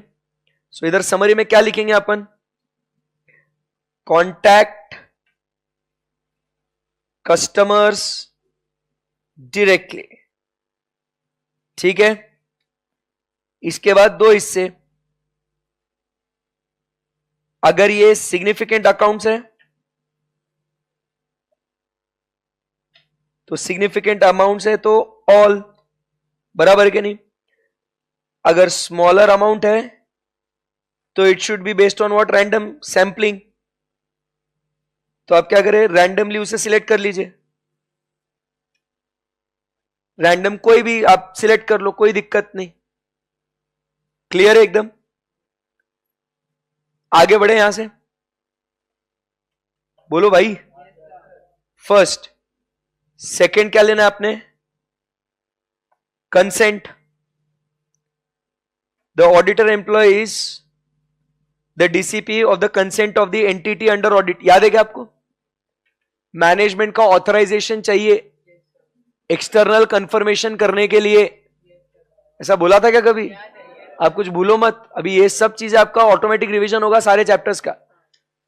तो अगर हमें ऑथर मैनेजमेंट का परमिशन मिलता है तो ही हम लोग एक्सटर्नल कंफर्मेशन कर सकते हैं, नहीं तो नहीं होगा. सही है. Consent of the entity, there may be situations where the management of the entity request auditor not to seek confirmation. बराबर के नहीं. तो याद है वो परमिशन नहीं देगा तो हमने उनसे जस्टिफिकेशन मांगना है, फिर वो रीजनेबल है नहीं है उसके हिसाब से हमने क्या करना है, अल्टरनेटिव प्रोसीजर्स परफॉर्म करनी है. और अल्टरनेटिव प्रोसीजर्स परफॉर्म करके भी अगर आपको एविडेंस नहीं मिल रहा है तो आप क्वालिफाइड या डिस्क्लेमर ऑफ ओपिनियन देंगे. याद है आपको ऐसा. सो कंसेंट, दो बातें होगी यहां पे कंसेंट को लेके. क्या बोलते हैं कंसेंट, एक तो आपको मिलेगा या तो कंसेंट नहीं मिलेगा.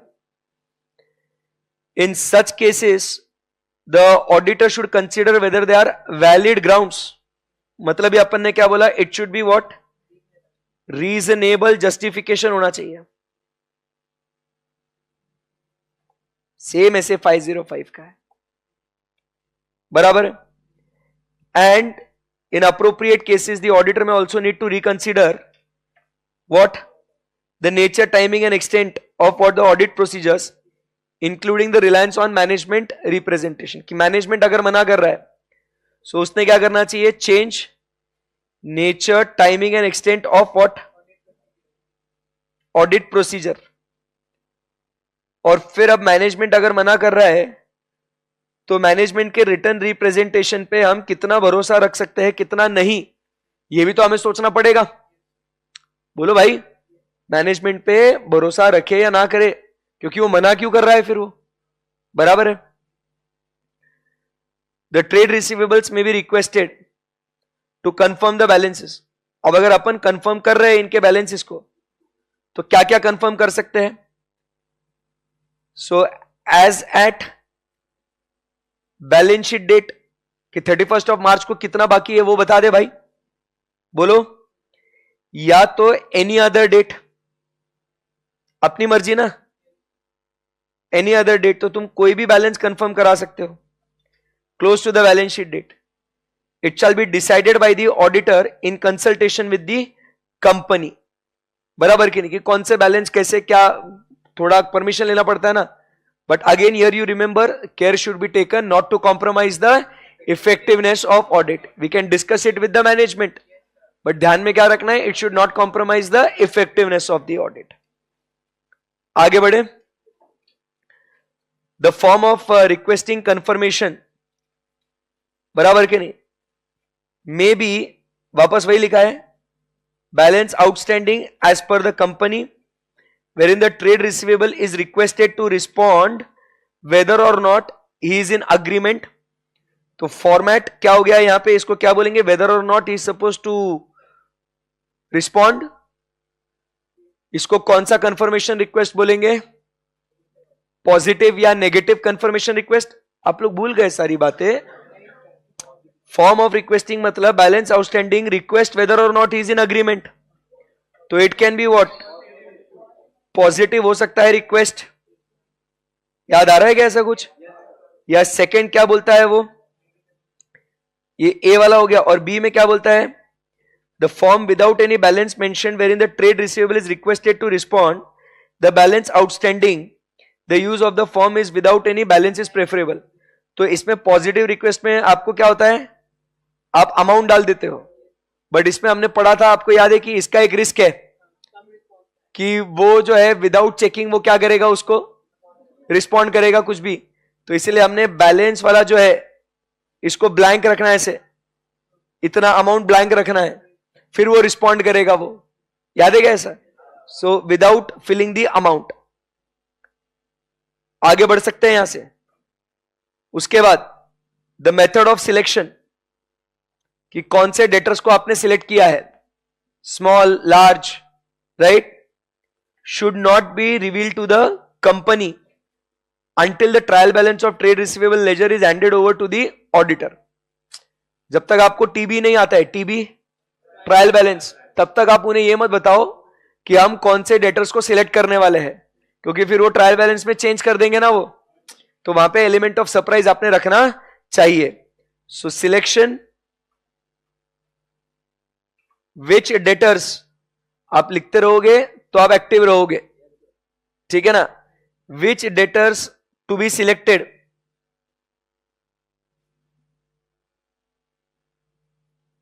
Revealed only after obtaining TB. What is TB, trial balance, ठीक है ना, until the trade receivables ledger is handed over to the auditor। A list of trade receivables selected for confirmation then should be given to the entity for preparing the request letters confirmation, which should be properly addressed. The auditor should maintain strict control to ensure the correctness and proper dispatch of the letters. It should be ensured that the confirmation as well as any undelivered letters are returned to the auditor and not to the client। इसलिए हमने क्या बोला था, what is external confirmation, it is a direct return response to the auditor, बराबर के नहीं। सो हम ये डिस्कस कर सकते हैं, ये एग्जाम में क्या होता है ना, ये क्वेश्चन आ जाता है, ये केस स्टडी बन के, ये केस स्टडी बन के आता है, और वो बोलते हैं कि भाई ऑडिटर ने तो कौन से डेटर्स के साथ कंफर्मेशन ऑब्टेन करना है, ये उसने क्या कर लिया, उसने मैनेजमेंट के साथ डिस्कस कर लिया। तो बताओ ऐसा वो कर सकता है या नहीं कर सकता है? तो ऐसा नहीं कर सकता, ऐसा नहीं बोलने का बच्चा। वो कब कर सकता है? Only after he has obtained what, the trial balance. क्योंकि अब टीबी मिल गया है, मैनेजमेंट को बोलो भाई ये फाइनल है क्या, यही तुम्हारे हिसाब से सही है ना सब? तो बोलेगा हाँ सर यही सब बराबर है। तो फिर उसके बाद हम बोलेंगे कि भाई देखो परमिशन दे दो। फिर हम बोलेंगे उनसे कि चलो अब इनको भेज रहे, इनको नहीं भेज रहे हैं। फिर वो बोलेगा अरे सर इसको मत भेजो, इसके साथ डिस्प्यूट चालू है, इसके साथ प्रॉब्लम है। बट ये सब पता कैसे चलेगा, कब पता चलेगा? ये जब उनके साथ बात करेंगे तब। तो बात कब करने का? ट्रायल बैलेंस मिलने का। पहले अपन सिक्योर हो जाओ, फिर वो बाद में अगर छेड़छाड़ करेगा उसके साथ तो फिर अपने को डाउट आएगा कि यहां कुछ तो गड़बड़ है। Professional scepticism. समझ में आएगा आपको? ऐसा ऐसा काम करना है अपन को। See this is what is the on site job you are doing. ये एक्सटर्नल कंफर्मेशन पता है, but how to execute it is taught in this chapter. समझा बात को? ओके फिर if there are any discrepancy revealed by the confirmation, so then we have to do the additional test to be carried out. बराबर? That may have the bearing on the accounts, so not included in the sample. The company should ask to be investigate and reconcile what the discrepancies if any. So company को क्या बोलेंगे, देख भाई ये तुम्हारा जो debtor है उसने ये बैलेंस कंफर्म किया, तुम बोल रहे हो एक्स है, वो बोल रहा है वाई है, ये डिफरेंस क्यों है, तुम इन्वेस्टिगेट करो, हम नहीं करेंगे। समझा बात को? हमें कुछ और टेस्ट करना है तो हम कर सकते हैं। तो ये बात समझ में आई आपको? बोलो आया ना? ये अभी तक हम लोग क्या पढ़ रहे हैं? डायरेक्ट कंफर्मेशन प्रोसीजर ही पढ़ रहे। ट्रेड रिसीवेबल में है, बट ट्रेड रिसीवेबल में किधर है? हाँ, तो फिर अब एग्जाम में क्वेश्चन क्या आता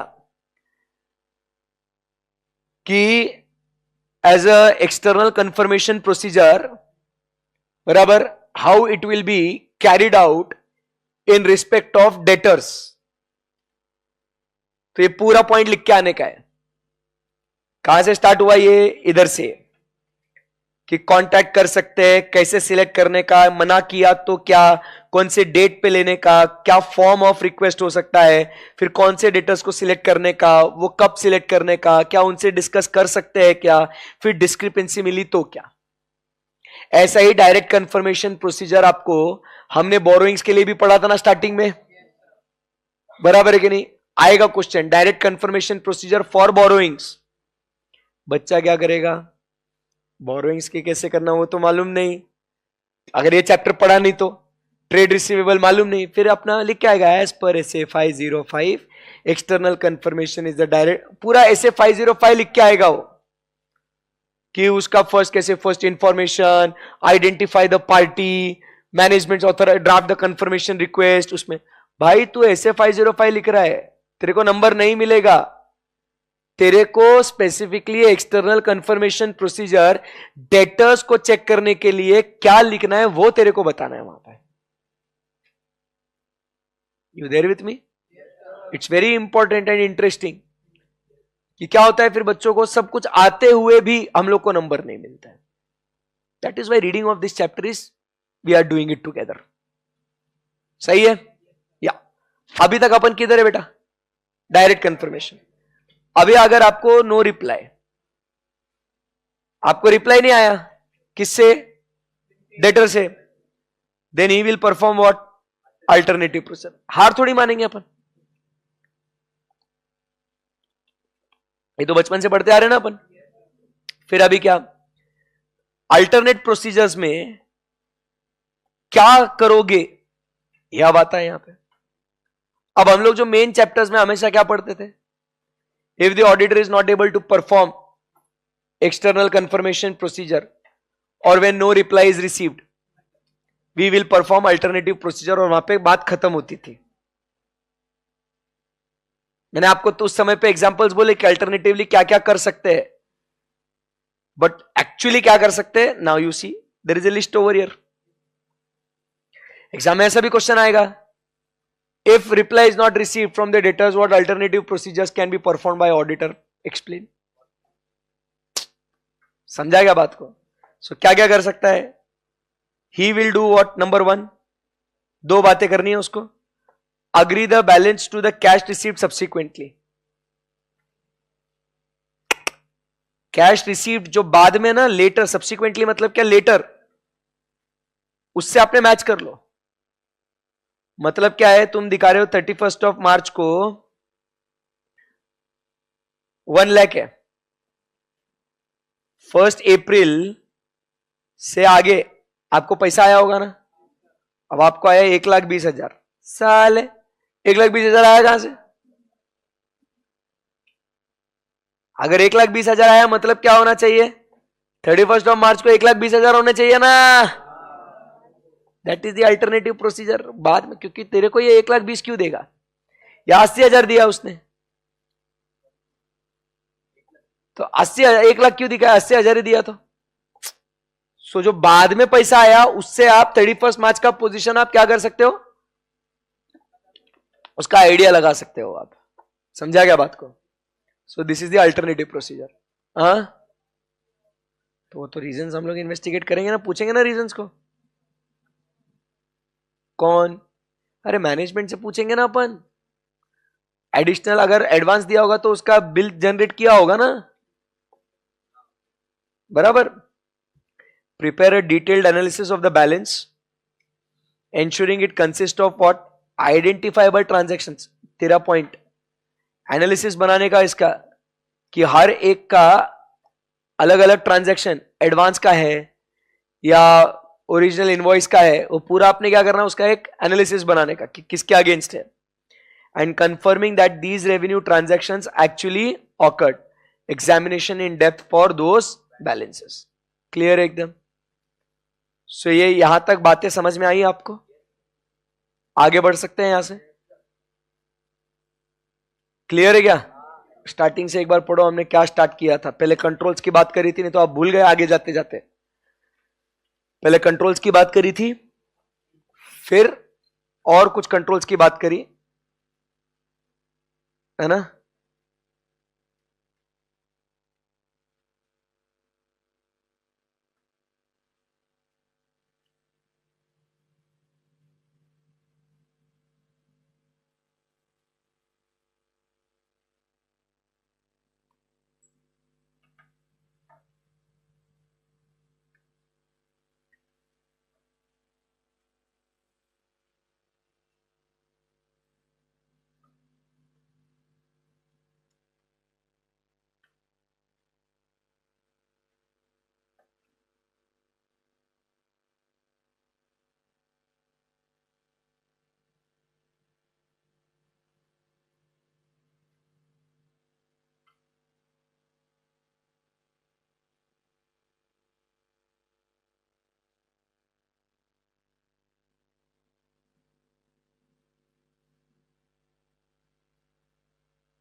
पढ़ लिया?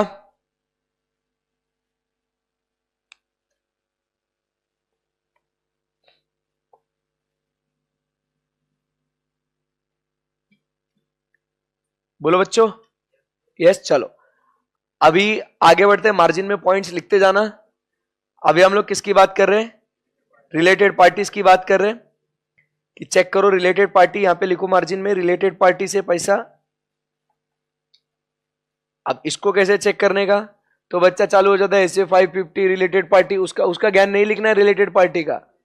इधर क्या बस देखना है रिलेटेड पार्टी से कलेक्टेबल है कि नहीं है, और उनसे अगर पैसा दिया है तो मतलब क्रेडिट है उनको, तो it should be what? Properly authorised and the value of such transactions were reasonable and at the arms length price. Value मतलब कितने पे उनके साथ जो ट्रांजैक्शन किया वो रीजनेबल होना चाहिए, और वो arms length price. Arms length मतलब पता है ना, market price.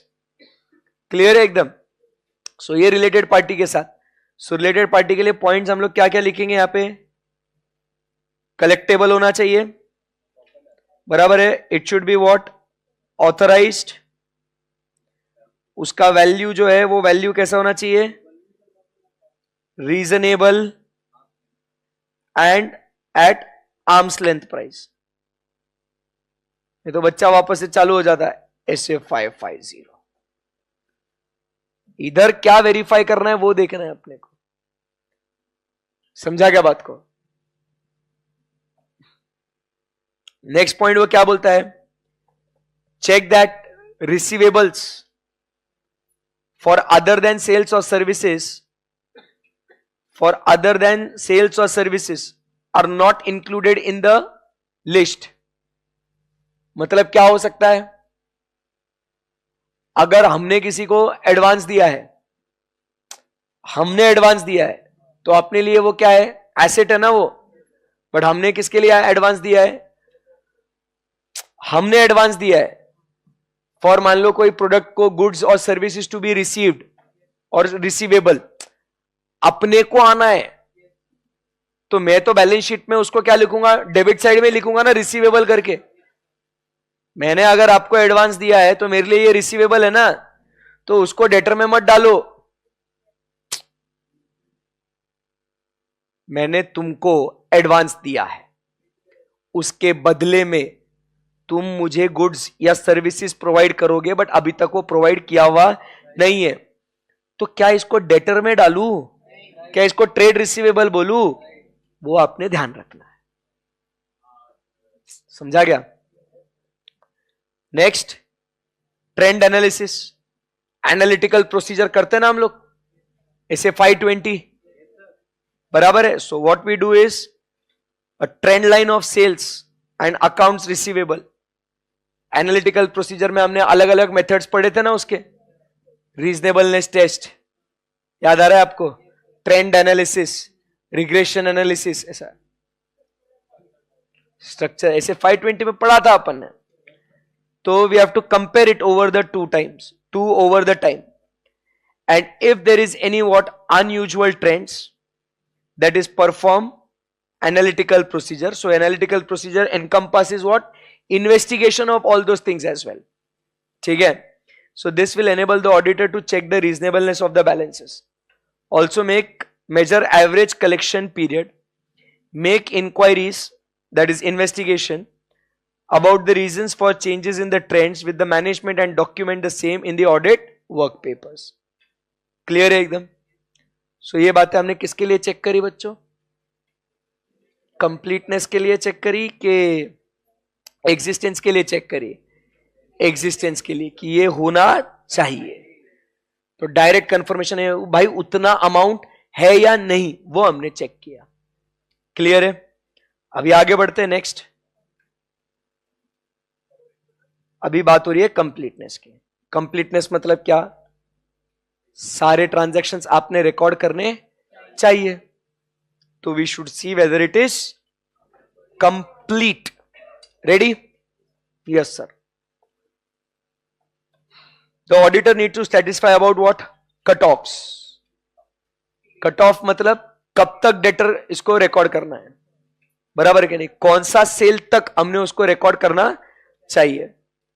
Without cutoff, sales could be what? Either understated or overstated. Hence, the auditor needs to perform what? The cutoff procedure. Cutappa. एक अपने को कट ऑफ डेट करना पड़ता है कि कौन सी डेट तक हमने सेल्स इस फाइनेंशियल पीरियड में रिकॉर्ड करने चाहिए। क्योंकि जब बुक्स क्लोज हो गई 31 मार्च को रात के 11:30 बजे ऑनलाइन सेल हो गया, रिकॉर्ड करूं नहीं करूं, ऐसा तो फिर कब तक करूं मैं? तो वो हमने डिसाइड करना चाहिए। We have to decide the cut off. वो क्या लिखता है? The auditor needs to satisfy. कौन सेटिस्फाई होना चाहिए? Auditor. About the cut off for invoices issued during the last few days. Last few days मतलब 27-28 मार्च से, बराबर। Last 5 days, that is cut-off date, which have been included in the debtors. Check that goods should have been dispatched and not lying with the company. क्या होता है ना usually 31 मार्च या last के 4-5 दिन में क्या होता है, ये लोग पूरा बुक्स को मैनिपुलेट करते हैं। अगर वो डिजायर्ड सेल्स अचीव नहीं किया है तो what they do is they record what fictitious sales. 31 मार्च का बैलेंस क्या करते हैं, इन्फ्लेट कर देते हैं, बाद में बोलते हैं कि okay it is bad debt. Position तो इन्फ्लेट करके हो गया ना, प्रॉफिट तो दिखा के हो गया ना। तो इसीलिए ऑडिटर ने दिमाग लगाना, बुद्धि क्या लगानी उसने, अच्छा आखिरी के 5 दिन में सेल बुक किया है क्या, अपन ने जानने का और स्टॉक रिकॉर्ड्स में देखने का कि अगर ये सेल बुक किया है ना तो सही में ये सेल हुआ है क्या, तो स्टॉक डिस्पैच होना चाहिए। स्टॉक डिस्पैच है तो ये जेन्युइन है। तुम ऑडिटर के हिसाब से सोचो, वो तो क्या सिर्फ mere book entry, transactions by mere book entry are prejudicial to the interest of the company और its members. So if you want to see कि whether it is not a mere book entry, तो आप क्या करोगे, stock records भी check करोगे। इससे prove होगा कि सही में आपने सेल किया है या नहीं किया है। बात समझ में आई आपको? यस, समझ रहे हैं ना, लर्न करने की जरूरत नहीं है इसको। Ensure that all goods are dispatched prior to the period or year end have been included in the debtors on test check basis। जितने भी वो कट ऑफ डेट पे तुमने जितने भी, मतलब तुम कट ऑफ डेट ले लोगे, आप कट ऑफ डेट क्या ले लोगे, 20 मार्च। आपने को पता है 20 मार्च तक है ना ये लोग सही से रिकॉर्ड कर देंगे और पूरा सेल वेल हो रहा है, डिस्पैच हो रहा है सब। आखिरी के 10 दिन 5 दिन जो आपको लगता है कि यहां पे मामला क्या हो सकता है, गड़बड़ आ सकता है, तो आपने क्या करना चाहिए, वो कट ऑफ डेट सिलेक्ट करना चाहिए, उसके सेल्स इनवॉइस चेक करना चाहिए, डिस्पैच हो रहा है कि नहीं चेक करना चाहिए, और सारे गुड्स डिस्पैच होने चाहिए। ठीक है, no goods are dispatch after what year end have been invoiced and included in debtors for the period under audit. अगले साल के अगले साल में जाएंगे ना, तो अगले साल डिस्पैच किया तुमने बट बिल अभी बना रहे हो, तो कुछ तो गड़बड़ है। तुम इस साल का सेल इन्फ्लेट करने के लिए तुम क्या कर रहे हो, इस साल रिकॉर्ड कर रहे हो, उसको एक्चुअल में तुमने बेचा कब है, अगले साल, बट तुम बिलिंग कर रहे हो 31 मार्च पे, इसको अगले साल लेके जा। समझ में आया आपको? फटाफट basic points. Invoice listed, select few invoices based on the ageing report, compare them with the supporting documentation to see with whether they are billed with what, correct amount, correct customer and on correct dates। क्या करना है आपने, sample basis पे देखो आपने क्या करना है, एजिंग रिपोर्ट लेना है। बोलो आपने क्या करना है, एजिंग रिपोर्ट लेना है। एजिंग रिपोर्ट लेने के बाद आप क्या करोगे, सैंपल बेसिस पे आप क्या करोगे, डेटर्स को सिलेक्ट करोगे, और इसमें आपने क्या देखना है, क्या बातें सही होनी चाहिए। एक तो आपने करेक्ट अमाउंट रिकॉर्ड करना चाहिए, फिर उसके बाद वो सही कस्टमर के नाम पे ही होना चाहिए, और वो सही डेट पे होना चाहिए। सही कस्टमर को सही अमाउंट सही डेट पे जाना चाहिए। ठीक है ना? फिर इसके बाद क्या करोगे, इसको शिपिंग डिटेल्स के साथ मैच करोगे।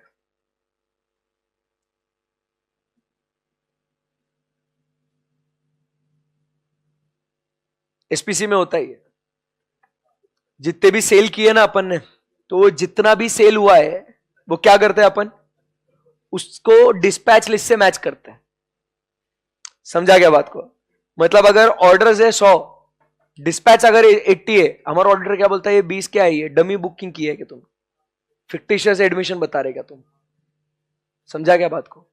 अगर 80 एडमिशन है तो 80 डिस्पैच होना चाहिए, 100 एडमिशन है तो 100 डिस्पैच होना चाहिए। समझा क्या? तो वो डिस्पैच के साथ मैच करना चाहिए।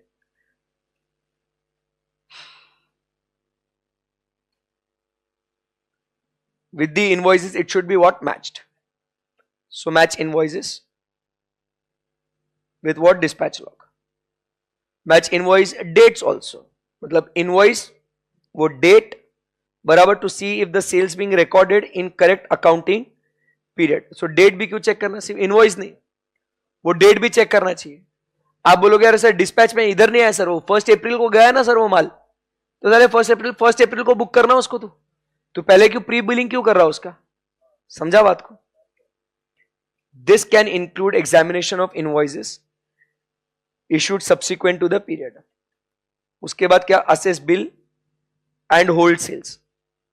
होल्ड सेल मतलब क्या, सेल अभी होल्ड पे है, अप्रूवल बेसिस पे हो सकता है ना वो, बराबर. इफ देर इज अ, वो होल्ड सेल्स मतलब अप्रूवल बेसिस पे, where a company is billing customers for sale despite still retaining the goods on site, known as bill and hold, examines supporting documentation to determine whether sale has actually taken place or not. Hold पे है, या तो other way round, approval basis नहीं तो other way round. सामने वाले का purchase order आया है, अपन ने सेल किया है, बट अब सामने वाले को क्या बोल रहा है, उसका कुछ शायद चेंज हो गया थॉट, नहीं समझा. अपन ने ऑर्डर प्लेस किया, सामने वाला रेडी टू डिस्पैच है, उतने में अपन ने फोन करके बोल दिया सर रुको रुको अभी मत भेजो. शायद हमको थोड़े ज्यादा या कम या ये नहीं वो चाहिए. क्वांटिटी कम ज्यादा हो सकती है, या एक्स के जगह वाई चाहिए, या एक्स के साथ वाई चाहिए कुछ तो. और सर शिपिंग का चार्ज बार बार लगेगा, एक काम करो रुको होल्ड करो, मंगवाएंगे या कैंसिल करेंगे या कम या ज्यादा कुछ तो होगा ना, होल्ड करो. उसको क्या बोलते हैं, ऑन होल्ड. तो ऐसे सेल्स को आपने क्या सेल्स बुक करना चाहिए क्या, नहीं. अगर इसको सेल बुक किया है तो आपके पास सफिशिएंट एविडेंस होना चाहिए टू जस्टिफाई कि हां भाई ये पक्का बेचने वाले हैं बाद में इसको, ठीक है ना. Review the receiving log to if the company has recorded any inordinately large amount of customer returns after the audit period, which would suggest that the company may have shipped more goods near the end of the audit period than what the customer had authorized to inflate what the profits of the company.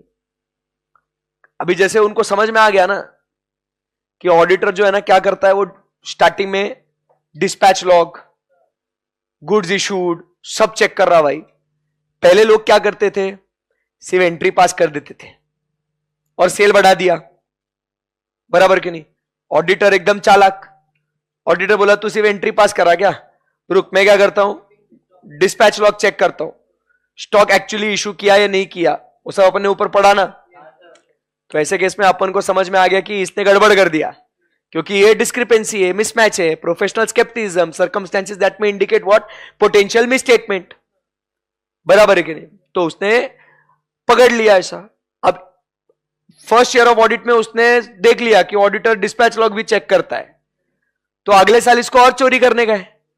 तो इसने दिमाग लगाया, इसने क्या बोला, एक काम करते हैं एक्स्ट्रा सेल बुक करने का है ना, कस्टमर ने 100 मंगवाया ना, उसको 300 बेच, डिस्पैच में 300 सेंट. अब बताओ, अब बोल, बराबर के नहीं.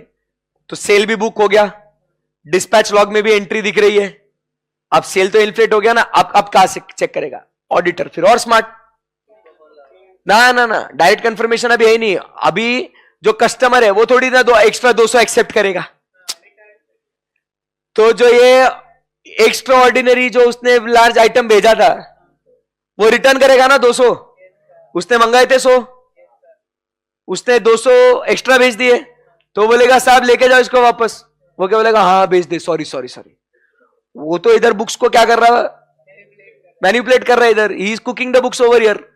तो वो क्या बोलेगा, ठीक है ना, अब 6 तारीख को रिटर्न आएगा ना, तब तक ऑडिटर को थोड़ी समझेगा. तो ऑडिटर भी स्मार्ट, ये तुमने 200 एक्स्ट्रा रिटर्न किए, वो सब्सिक्वेंट पीरियड में जाके देखेगा, SFI 60. समझ में आएगा आपको. तो वो सब्सिक्वेंट पीरियड में जाके देखेगा, वो बोलेगा साले ये क्यों रिटर्न आया, फिर इसका क्या मसला है. ओ तो तुमने जानबूझ के एक्स्ट्रा भेजे थे. इसका पीओ बता, PO purchase order, purchase order में 100 बोला, तो तू काय को 200 एक्स्ट्रा भेजा तू. फिर बोलेगा सर हमको लगा कि वो एक्सेप्ट कर लेगा, फिर ऐसा ना बस हम लोग भेज देते हैं कभी कभी ज्यादा माल, तो मिल गया तो वो लोग एक्सेप्ट कर लेते कि भाई लगा तो ठीक है. येड़ा नहीं बनाने का. ऑडिट प्रोसीजर समझ में आएगा आपको. Yes sir. Then discount process, incentives, and whether the same has been given as per the policy or industry trends. हम लोग क्या डिस्काउंट्स देते हैं ना, तो जो भी डिस्काउंट है वो बराबर से ऑथराइज्ड है ना, इंडस्ट्री ट्रेंड के हिसाब से ना, वो देखना है आपको. या इंसेंटिव्स भी मिलते हैं एम्प्लॉइज को या कस्टमर्स को भी. इंसेंटिव मतलब जैसे लॉयल्टी प्रोग्राम्स होते हैं ना, कि you are the repeat customer, या पॉइंट्स, रिवॉर्ड पॉइंट्स ऐड होते हैं ना आपके इसमें, कि आपको एक पर्टिकुलर किसी ब्रांड में आप शॉपिंग करते हो तो उसके वो लॉयल्टी पॉइंट्स देते हैं आपको, 100 रुपए के शॉपिंग पे 1 पॉइंट मिलता है आपको, एंड फिर 1 पॉइंट इज इक्वल टू 50 पैसा।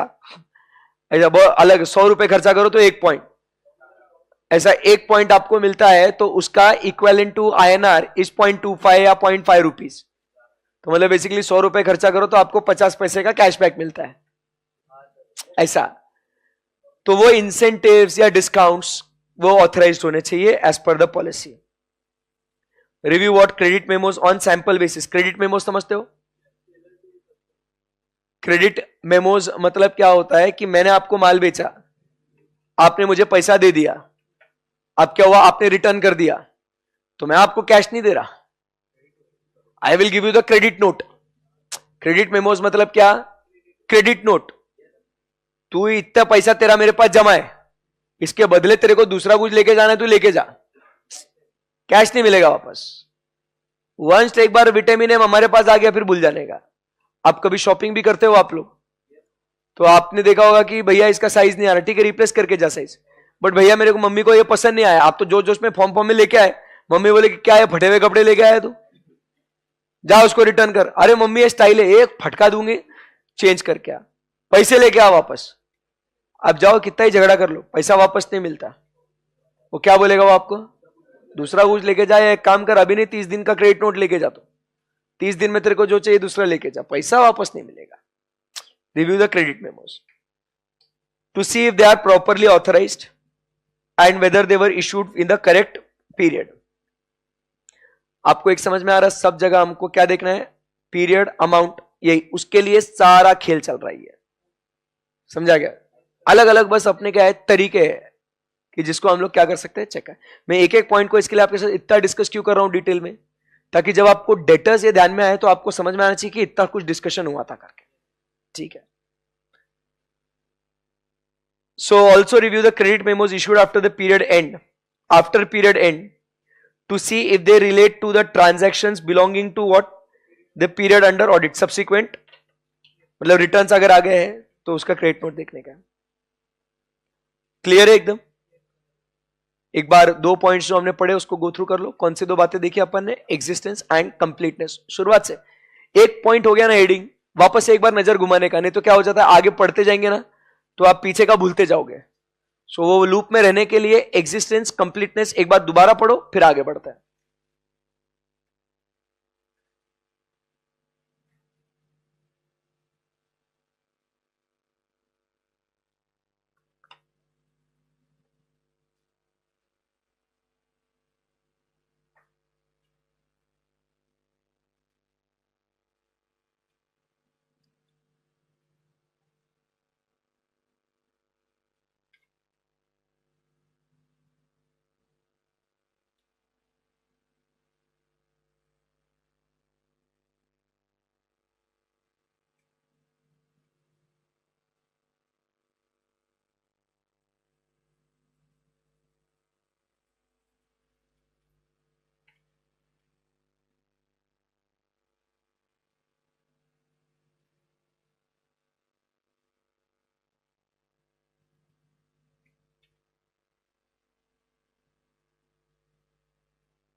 पढ़ लिया?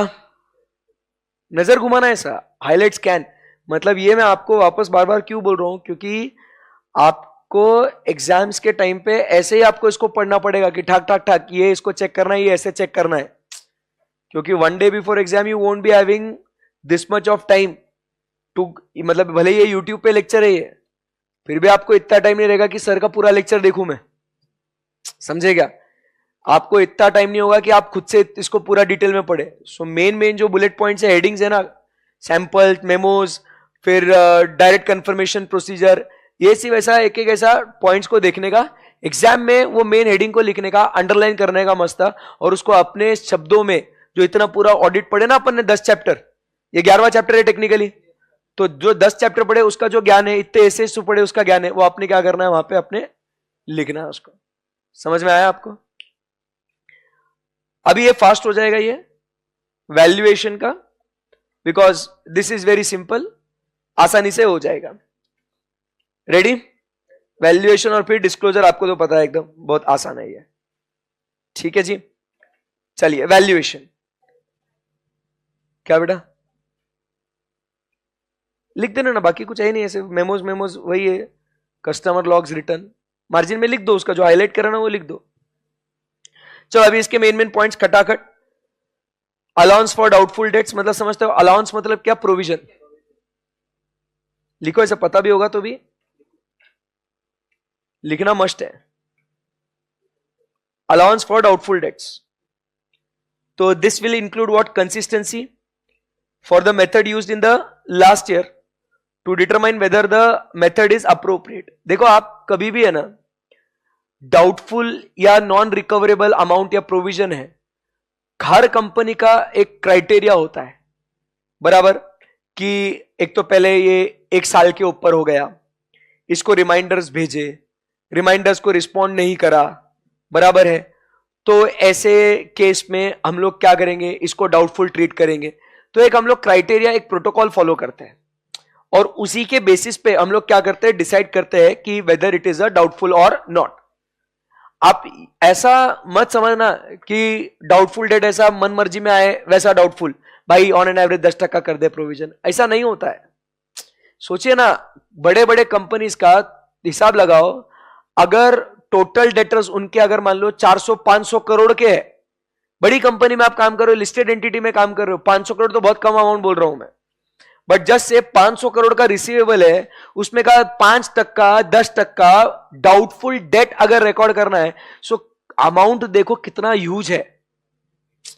तो इतना आसान नहीं होता जितना अपन जो ऐसे चिल्लर चिल्लर अकाउंटिंग एंट्री में ना बैड डेट बुक कर दिए, प्रोविजन बना दिया 5%, 10%, इतना आसान नहीं होता है कोई भी डेट को मान लेना कि अब ये पैसा अपना डूब गया करके। तुम्हारे 100 रुपए में से 5 रुपया भाई नहीं आने वाला, 1000 रुपए में 50 रुपए नहीं आएंगे, 1 लाख में 5000 रुपए नहीं आएंगे, 5000 रुपए किसी के भी ऐसे ही छोड़ दोगे क्या? नहीं छोड़ोगे ना, क्योंकि प्रॉफिट का मार्जिन आप देखो ना कितना है। आप अगर 10% मार्जिन पे कर रहे हो और 5% आप क्या बोल रहे हो? डाउटफुल डेट कर दूं मैं उसको, भाई क्या कमाया क्या? ऑपरेटिंग एक्सपेंसेस पे देख फिर। तो इसीलिए क्राइटेरिया होता है, प्रोटोकॉल होता है। वैल्यूएशन में अभी वैल्यूज के लिए अभी क्या आया? डेटर्स का प्रोविजन ना फॉर डाउटफुल डेट्स, क्योंकि इससे वैल्यूज अफेक्ट हो रही है ना। असर्शन को समझो, हेलो। तो मैं ये जो मेथड या प्रोटोकॉल जो यूज कर रहा हूं वो मैंने ध्यान से सोच समझ के मैंने देखना है, और एज एन ऑडिटर वो प्रोटोकॉल समझने के बाद, वो क्राइटेरिया समझने के बाद, उसको ही हम लोग क्या बोलेंगे, वो प्रोसेस को समझने के बाद हमने क्या देखना चाहिए? वो कंसिस्टेंटली फॉलो होनी चाहिए। समझा क्या बात को? Yes sir. तो इधर क्या अपन लिखेंगे? First doubtful debts. अब उसके बाद क्या? इनका ageing report, debit and credit, list of debtors under litigation. Litigation मतलब डिस्प्यूट, किनके साथ झगड़ा है, क्योंकि लिटिगेशन ये एग्जिस्टेंस या कंप्लीटनेस अफेक्ट नहीं करेगा, but litigation will affect what? Values. ये ध्यान में रखो, litigation will affect what? Values. कैसे वैल्यूज अफेक्ट करेगा ये? क्योंकि अगर मान लो आपका कोर्ट में केस चालू है, आप हार गए तो आपको नहीं आएगा वो पैसा, अगर आप जीत गए तो आपको पैसा आएगा। समझा बात को? कंपेंसेशन मिलेगा। तो वो आपको लिटिगेशन देखना है, बराबर। फिर analysis and identify the debtors which appear doubtful. You have to ask the reasons why they are not included in the provision for bad debts. समझा गया? अगर आपको लगता है कि ये डाउटफुल है तो मैनेजमेंट से पूछेंगे कि इसको बैड डेट्स में क्यों नहीं डाला? ये किसको लग रहा है? ऑडिटर को लग रहा है कि ये डाउटफुल है, मैनेजमेंट ने उसको क्लासिफाई नहीं किया डाउटफुल।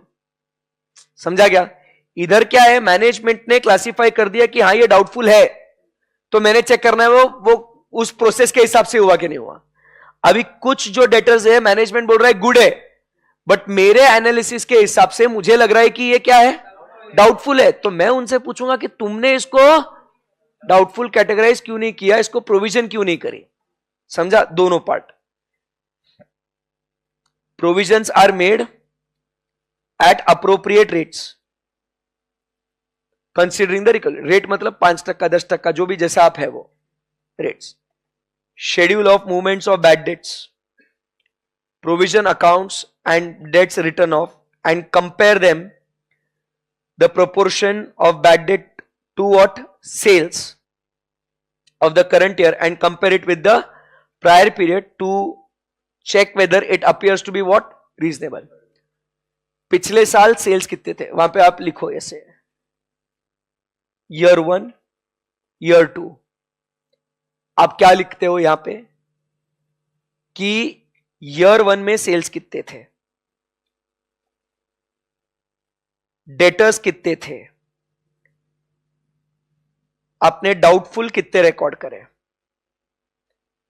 फिर इसको आप क्या करोगे, दोनों को आप कंपेयर करोगे कि हां भाई इतने सेल में इतने डेटर्स होते थे और इतना डाउटफुल हो जाता था.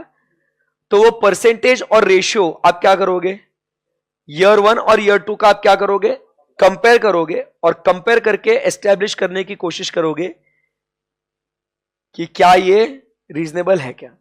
हर धंधे में अपन बोलते हैं 1-2% का पैसा जो है ना वो नहीं आता, वो क्या होता है लॉस कंसीडर करके चलता है.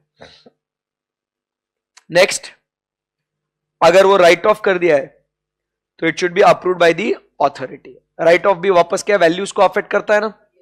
Yes sir. डिस्क्लोजर पढ़ लीजिएगा.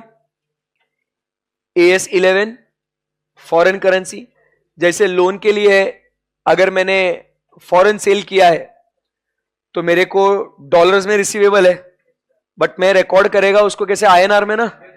तो आज अगर मैंने उसको 1 अप्रैल को सेल किया है तो मैं $100 का सेल किया हूं उसको, बट 1 अप्रैल को डॉलर का रेट अलग रहेगा, बट वापस मैं 31 मार्च को रिसीवेबल दिखा रहा हूं $100 का ही है मान लो, बट आज INR में वो वैल्यू फ्लक्चुएट हो जाएगा ना वो, तो मेरे को वो वैल्यूज चेंज करना पड़ेगा. AS 18 या Ind AS 24 related party transactions. फिर सेक्शन नंबर 189 कि इंटरेस्टेड पार्टीज जो है उसके साथ अगर किया है अपने ट्रांजैक्शन तो उन्होंने डिस्क्लोज करना चाहिए. बराबर है. The transactions covered in the 189 are also disclosed under what CARO as well. CARO में भी पढ़ा था ना रिलेटेड पार्टीज के लिए, याद है क्या 177 एंड 188 एंड प्लस ये 189 में रजिस्टर मेंटेन करना पड़ता है. ये पढ़ लीजिएगा, बाकी शेड्यूल जो है वो एंड तक. पहले पढ़ तो ले, बेचारे 2000 के नोट देख लो. हाँ हाँ चलो पढ़ो पढ़ो.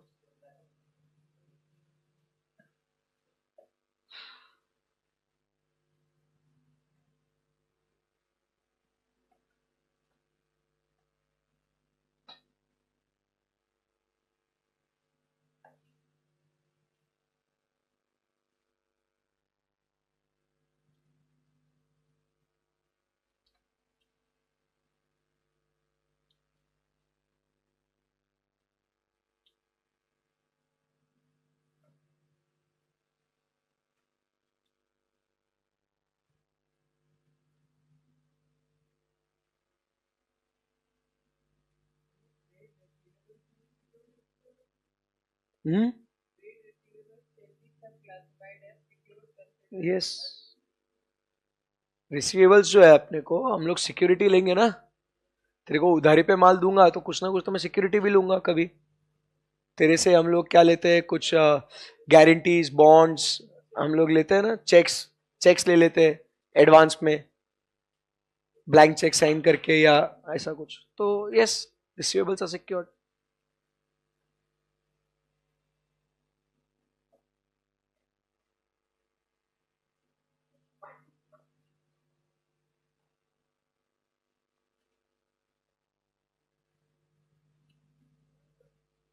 Over.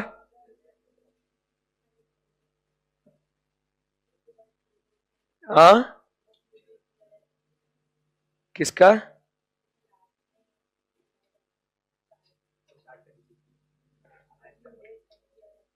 Similar information shall be given where no due date of payment is specified. No due date specified मतलब पैसा अभी अपन बोलते हैं ना 30 दिन में पैसा दे. अब कोई कोई डेट्स में क्या होता है, स्पेसिफाइड नहीं होता है कि आपने वो कब देना है पैसा. तो बस उसको चेक कर, मतलब उसको डिस्क्लोज करना है उसको बस. Similar information should be given कि डिस्प्यूट है या नहीं है, क्या है. ठीक है. So here we are done with what. आज 2 टॉपिक हमने कवर किए, बोरोइंग्स और ट्रेड रिसीवेबल. सिंपल एकदम. देखोगे 45 पेजेस अपने कंप्लीट हो गए. मतलब ऐसा जो है ये चैप्टर देखने को बहुत बड़ा है. कल और पढ़ेंगे 20-25 पन्ने और हो जाएंगे, 10-15 पन्ने 20 पन्ने जो भी है. ठीक है. So shall we stop here. Okay. So see you guys tomorrow same time 11:15. Bye bye.